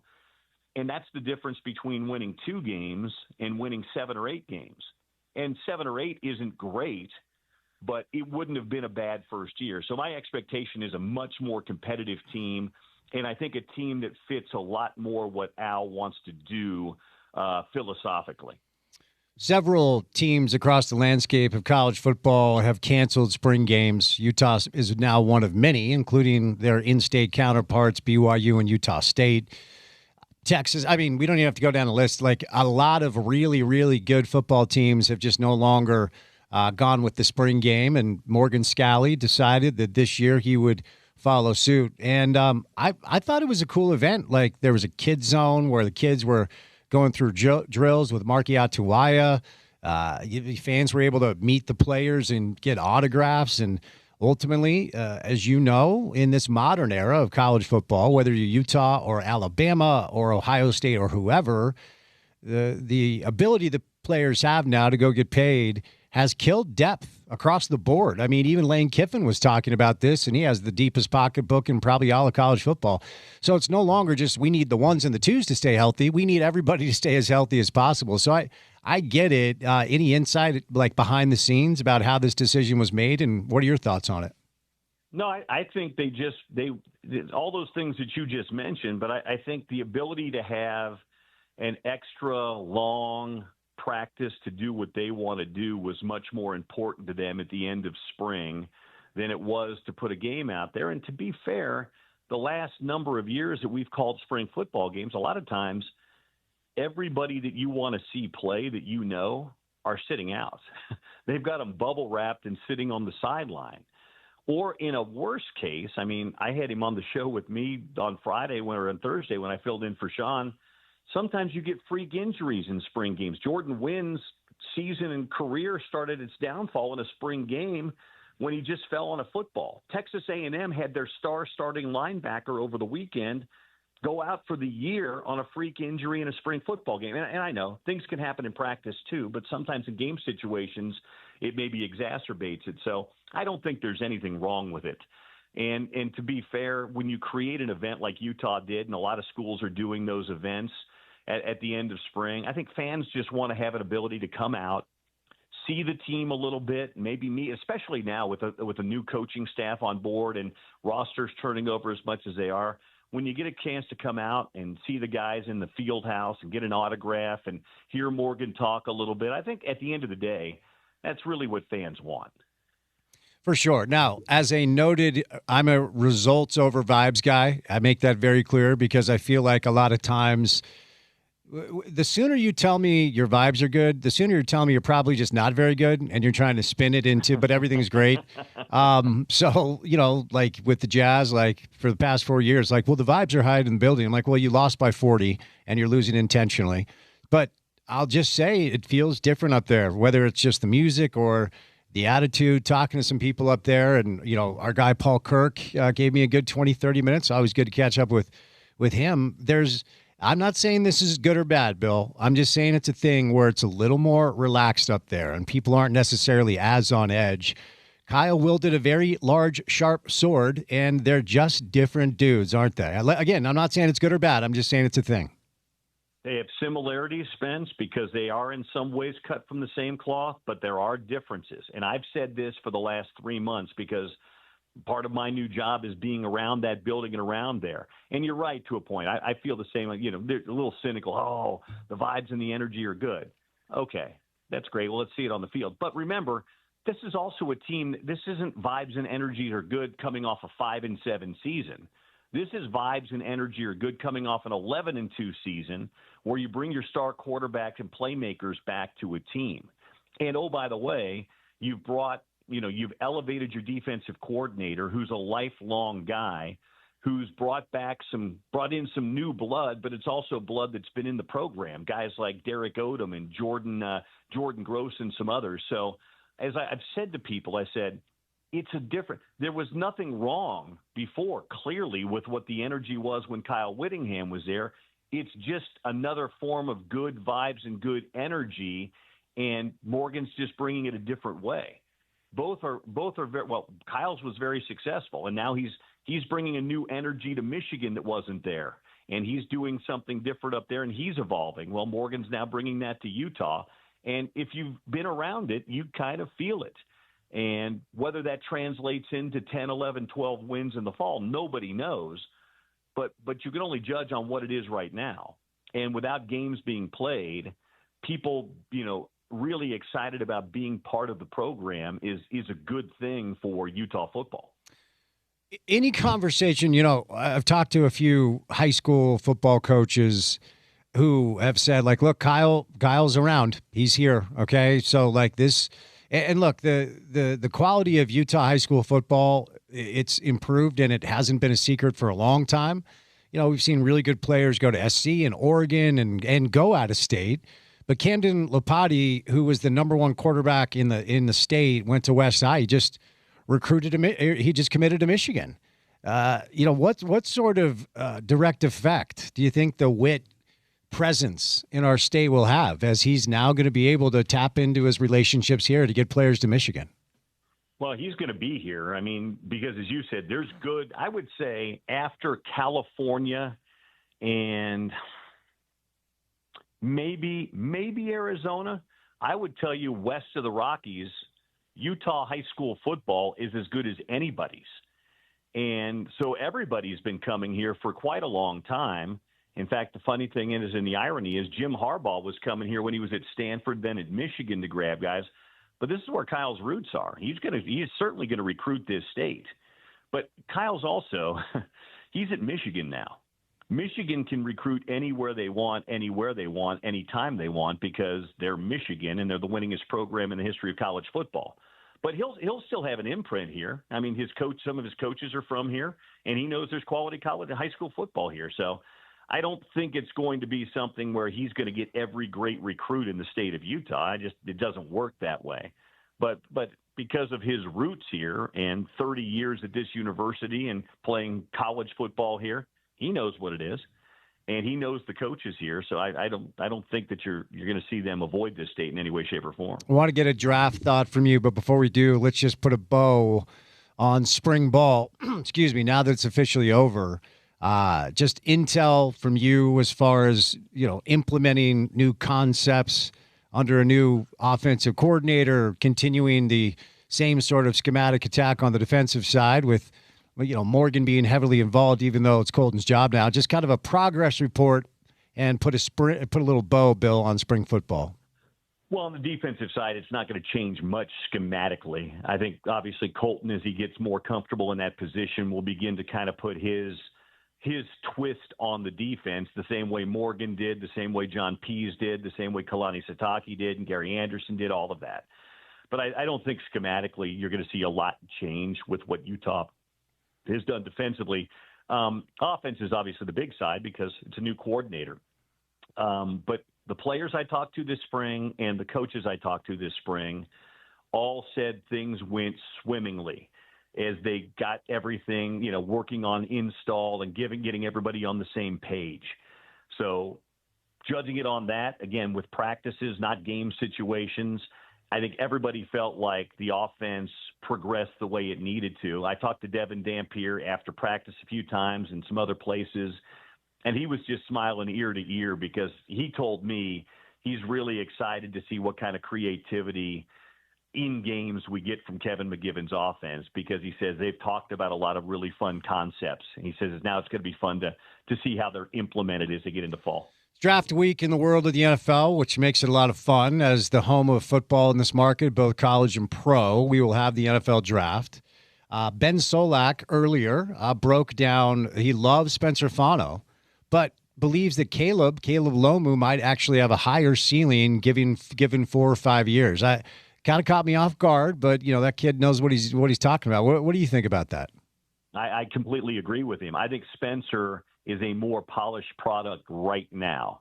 He is a great technician. His athleticism and foot movement, he's a really high motor smart guy, but he's played a year more than Caleb has. He's been a 3-year starter, left tackle, 2 at right tackle. Lomu's only a 2-year starter, but Lomu has higher, I think, physical traits. I know we get tired of hearing about arm length, but Spencer's are a little short. Lomu's are a little bit bigger. He's a little bit taller. Both are excellent at what they do. Spencer's probably a little bit more ready now, but I think to be maybe perform at a slightly higher level. He's also a little more versatile too. I don't know if he's going to be a tackle or a guard, but I think if he's taken for top 10, top 15 picks, you're probably playing him at tackle to start with. But I do think Lomu's overall kind of physical profile lends him to maybe have a slightly higher ceiling. I think both are going to be guys that are potential 10-year starters. I think Lomu, from everything I read and people I've talked to, is probably going to go somewhere between 20 and 32. I think Spencer goes somewhere between probably 1 and 15, just depending on how the board falls. But I think both these guys are going to play for a long time in the NFL. But I agree with what Ben Solak says. As the promo says, you have made your triumphant return to the daily grind here or there as Sean travels. What's it been like to be back on air? It's been fun. It's been a lot of fun to be back and just to have the 3 hours to converse. I do my podcast every week, which is a lot of fun too, but to be able to fill in from time to time with Sean away on his PFL stuff has been a lot of fun, and to kind of reconnect with some of the guests that I had on over the years and to hear from some of the listeners on the text line. And of course, the best part of being back is crosstalk at the end of the show at 1:45. So, yeah, it's been great. When I'm on time at 1:45. But I've got to say, I wondered if my man still had his fastball. So I'm tuned in, and when I listened to you make your way through your daily dump, I went, he has still got it. He's got it. He's able to execute everything to perfection. The daily dump, Bill, was a highlight, I got to say. Well, it wasn't part of the show back in the day, but to have the daily dump as part of my fill-in duties on the Sean O'Connell show is probably more than I should probably ever hope to ask for or expect. Hey, I'm of the opinion that we all should have our daily dump. We just don't have it on this show. I think it's a healthy thing to be able to execute. That's just me. Well, it's great that it's such a regular feature, Spence. Oh, okay. We've misbehaved, Bill. Thanks for the time, my friend. We'll chat soon. Talk to you soon, Spence. Bill Riley stops by today, courtesy of our friends at IFA. Now, the Daily Dump is a feature on Sean's show where they just daily dump news. That's all it is. So everybody clean up. Clean it up a little bit. IFA Step 1 Crabgrass Preventer and Lawn Food gives your turf a strong start for months of thick emerald grass that will leave your neighbors green with envy. It provides a fast green up, helps your grass build up the energy it needs, and it defends against weeds. All right, we'll catch a break. The hottest soccer team in Major League Soccer plays their soccer about 15 miles as the crow flies south. RSL Stein Spearings will join us coming up next on ESPN 700.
RSL finds themselves at 5-1-1 after 7 games played, 16 goals scored, 10 goals allowed. That is tied for third in the West, but a game in hand over 3 of the teams ahead of them. A big game coming up on Wednesday. I believe you pronounce it Lionel Messi, as Miami is in town. Several new players that we've had on the show, but this is our first chance to get to know the new central defensive mid, Stein Spearings, on a Monday. Stein, how are you, my friend? Hi, I'm very good at the moment, so thank you for asking. I appreciate your time today. So what do you attribute most this great start that you guys have had so far? You asked me like why you think we had the start we had? Yeah, what's working so well for you guys right now? First of all, I think it starts with having good players, and I think we have a lot of good players. And then second of all, I think we have a very good group of people together, and I feel like the combination of the both of them makes that we are winning games at the moment. So, how have you enjoyed your experience living in Utah so far? I do enjoy it. It's different than what I'm used to in Europe. I've been my whole life until now in Europe. So coming here is different, but I do like it a lot. The weather has been great. I love to be outside. So yeah, I do like it. I like it a lot. So tell us about yourself a little bit. One of the things we like to do on the show is get to know some of the new players. How old were you when you first started playing soccer, and when did you really start to realize that you were going to be really good at this?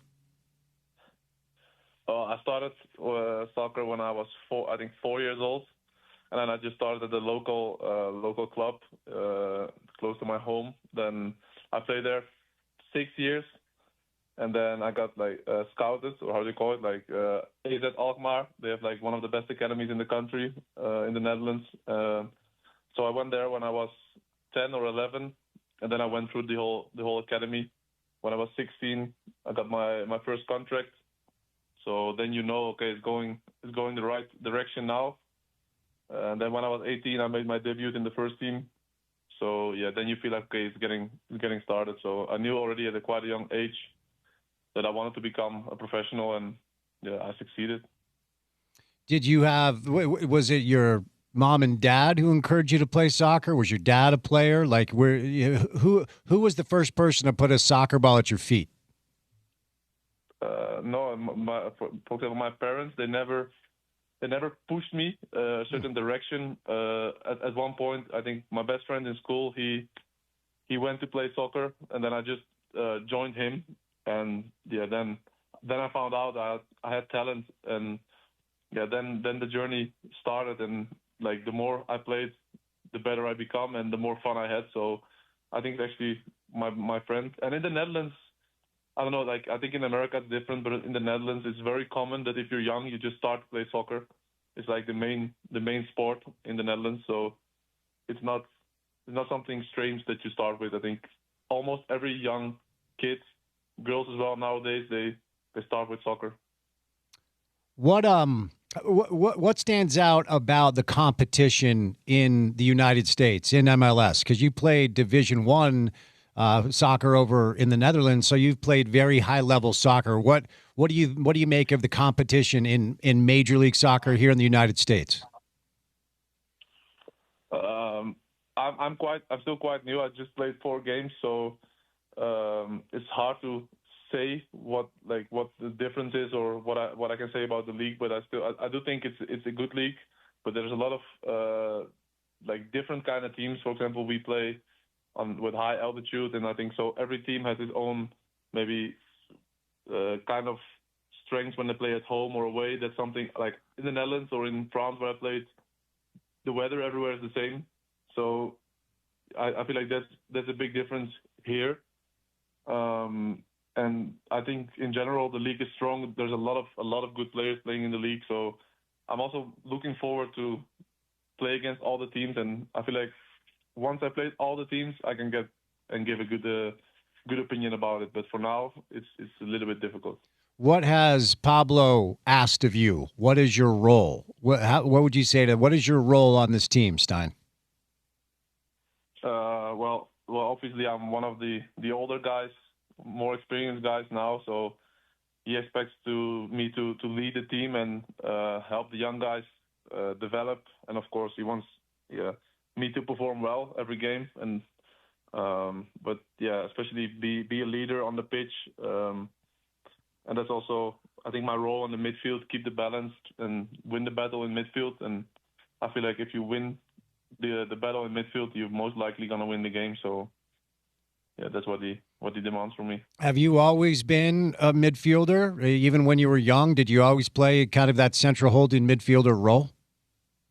Yeah. I've been always a midfielder. I feel like since I started soccer, I was a midfielder, and yeah, that's something that I like and it suits me. So I'm happy that I became a midfielder.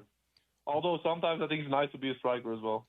Well, you had quite a goal, Stein, the other day with your first debut for the club. That was quite a strike. Maybe Pablo needs to play up top. I would love to play as a striker, but I think the striker we have now is doing quite a good job. So I'd rather have him as a striker at the moment. Fair enough. Hey, tell me about that goal, because you didn't even look up. I mean, you didn't even look up. You just struck it. Like, when did you know that you were going to have a go there? And, as far as not looking up, I mean, how confident were you when you struck it that thing was going to find the back of the net? I felt like before I come in, I was on the bench. I was looking at the game, and then I said to myself, when I come in, for sure I have to shoot once. So then it was already in my head that I was going to shoot. So then when the ball comes, like, I don't know, in my head, that's the thing. In my head, I was like, okay, I'm gonna shoot, and I don't know, I didn't really know where the goal was, but sometimes you just need to shoot and try to find your luck. And I feel like a little bit of quality and a little bit of luck comes together, and then you have a great goal. Did you know right when you struck it that you had struck it as well as you did? Did you, right when you kicked that, did you think it had a chance to find the back of the net? Yeah. The moment you hit a ball, it's a good strike or a bad strike, and I hit it well. And then of course you have to wait and see where the ball is going to go, if the goalkeeper is going to save it, yes or no. But I knew immediately that I hit it well, and yeah, luckily it went in, and it was the winning goal in my debut, so I couldn't wish for a better start.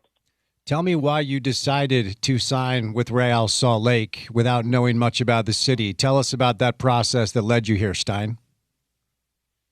I always wanted to play outside Europe.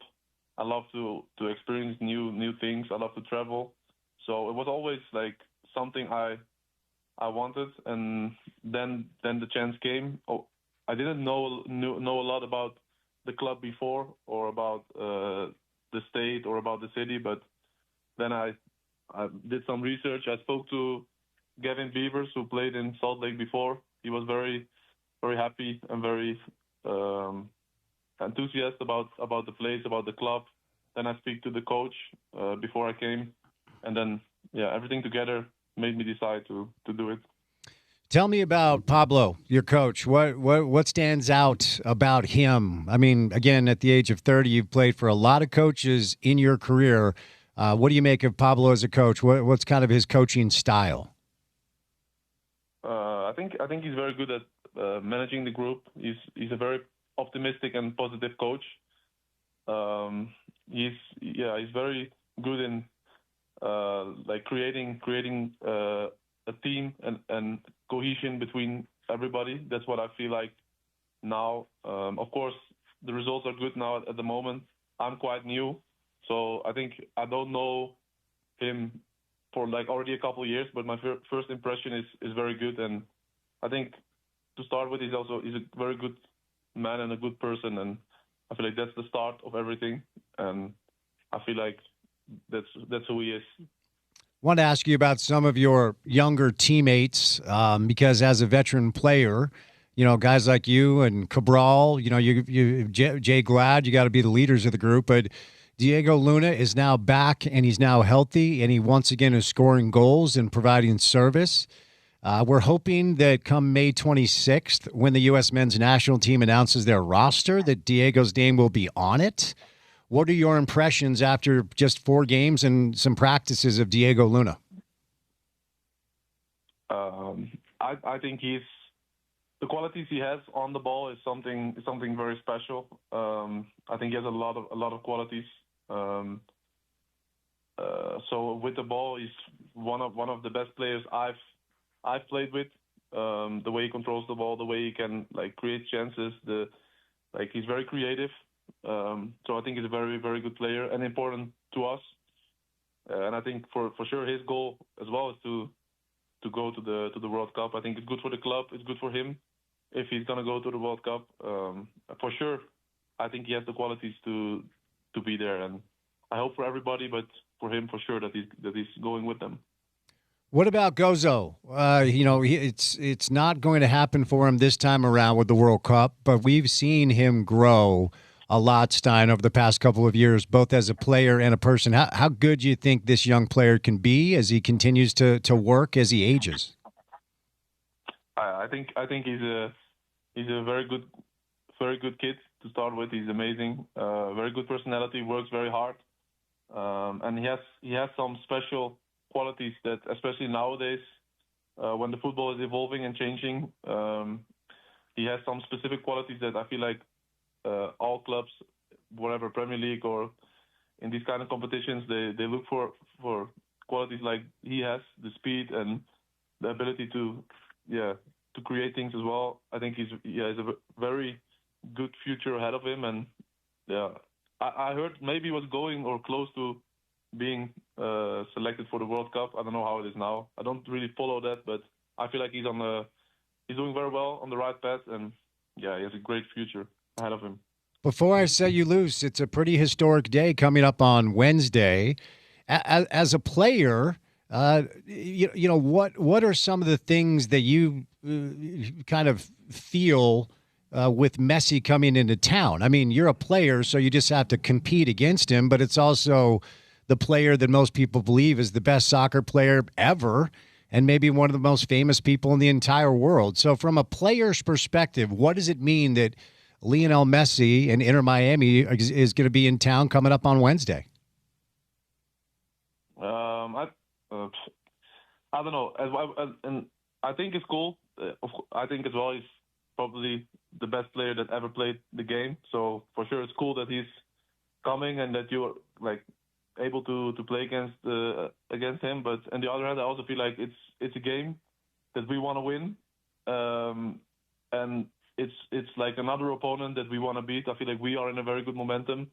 Of course, we have a lot of respect for Miami and for Messi, but we also try to see it as a game as all the others that we want to win. And if he's there or he's not there, we still want to win the game. So I think we have a lot of respect for them and for him in general, but we're also competing and we want to win something this year, or we want to do well. So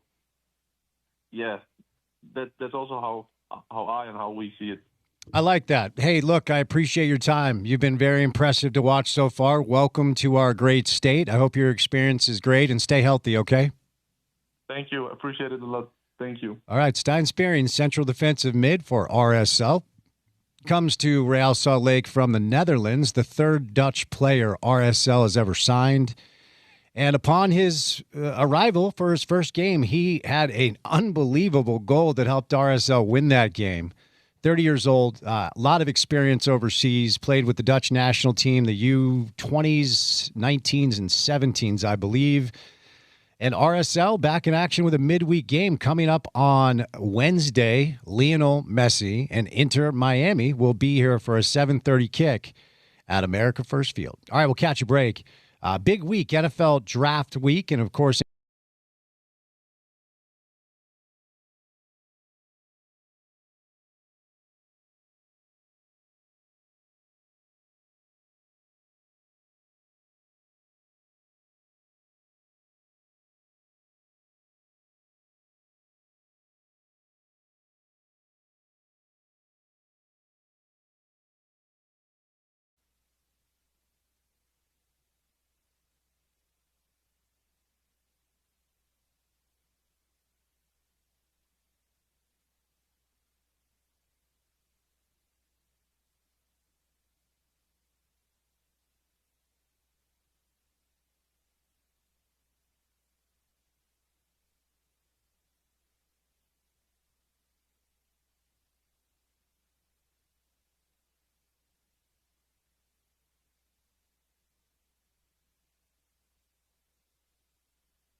All right, some breaking news we didn't get to earlier. Victor Wembanyama, to nobody's surprise, is both the youngest Defensive Player of the Year winner in NBA history and the only player in NBA history to win the award unanimously. I'm telling you what, man, that if you've watched it all, that should not be surprising to you. It is wild to me how he can affect. Like, he'll be in the lane, and a dude will be open on the wing for three, and he'll close out, and the guy will pump fake and then pass the ball. I've never seen a player affect the other player's decision-making process on offense with just his presence. It's pretty startling to watch. There are players that, from a measurement standpoint, are similar, right? Like Rudy Gobert, and the effect he has on a game defensively is probably as close as you get when it comes to, like, not necessarily numbers or stats, but as you were saying, how you can see players adjust their game, stopping short and throwing a really high floater up when it could have been something else, right? Or taking 2 steps into the paint and then, I don't have anything here, where usually I would have, kicking it out and going from there. There's just not anyone who has that effect on the basketball, and away from the ball, on the ball, at the rim. He's able to cover so much space just by moving a couple steps that it's remarkable. We've never seen anything like it, and unanimous Defensive Player of the Year is very well deserved. Yep, no, I agree. I referenced this earlier. You always hear this narrative that people who either pretend to cover the game or just talking because they're paid to talk, it's like, hey, man, Nuggets need to watch out, dude. Gobert, man, he really gives Jokic trouble. Nikola Jokic's stats this year: 28 points, 13 rebounds, 11 assists. Jokic's last 10 games against Gobert: 34 points, 12 boards, 10 assists. Like, you always hear it, and then you look at the splits, and it's like, it's not just the same. At times, it's better. Rudy can give Jokic some fits in certain ways. Like, he has to adjust his game a little bit. He has to play a little bit differently. But the passing, the shot making, everything Nikola Jokic does on the floor is something, frankly, spacing, that Rudy sometimes struggles with. So, yeah, I mean, yes, he's one of the best defensive players on the planet still, Rudy is, but not enough to throw Jokic off his game, at least not consistently. And if he does, I can promise you that Jokic will have another chess piece to play that I don't think Rudy does, right? So, yes, he may have to elevate his game. He may have to change his game a little bit, but it doesn't, make him ineffective by any means. So, triple header, NBA playoff action tonight. It's a great time of year with great basketball every single night. If you missed it earlier, the Jazz won the tiebreaker, so no conspiracy theories. The Jazz will have the number 4 slot in the lottery. Now, that doesn't mean they're drafting 4. We'll find that out on May the 10th. Sacramento goes to 5. The main piece of why that's important is it simply means the Jazz are going to hold on to the pick, and there's no doubt about it, okay?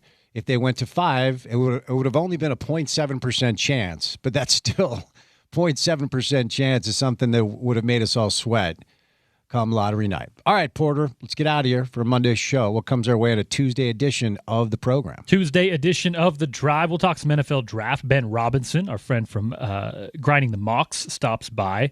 Amy Donaldson, and her friend Chari will be by to talk some Salt Lake City Marathon, which is happening later this week. Roxy Bernstein, who is on the call for Mammoth and Vegas Game 2, will stop by the program, as will Brian Dunseth, one day ahead of RSL and Miami and Leo Messi. There we go. It is a historic week for soccer fans around these parts. Special thank you today to Ben Solak, Tom Haberstroh, Bill Riley, and Stein Sperrings. For the sound you may have missed from the show today, go to the website. It's ESPN700sports.com. Download our mobile app and take us on the go.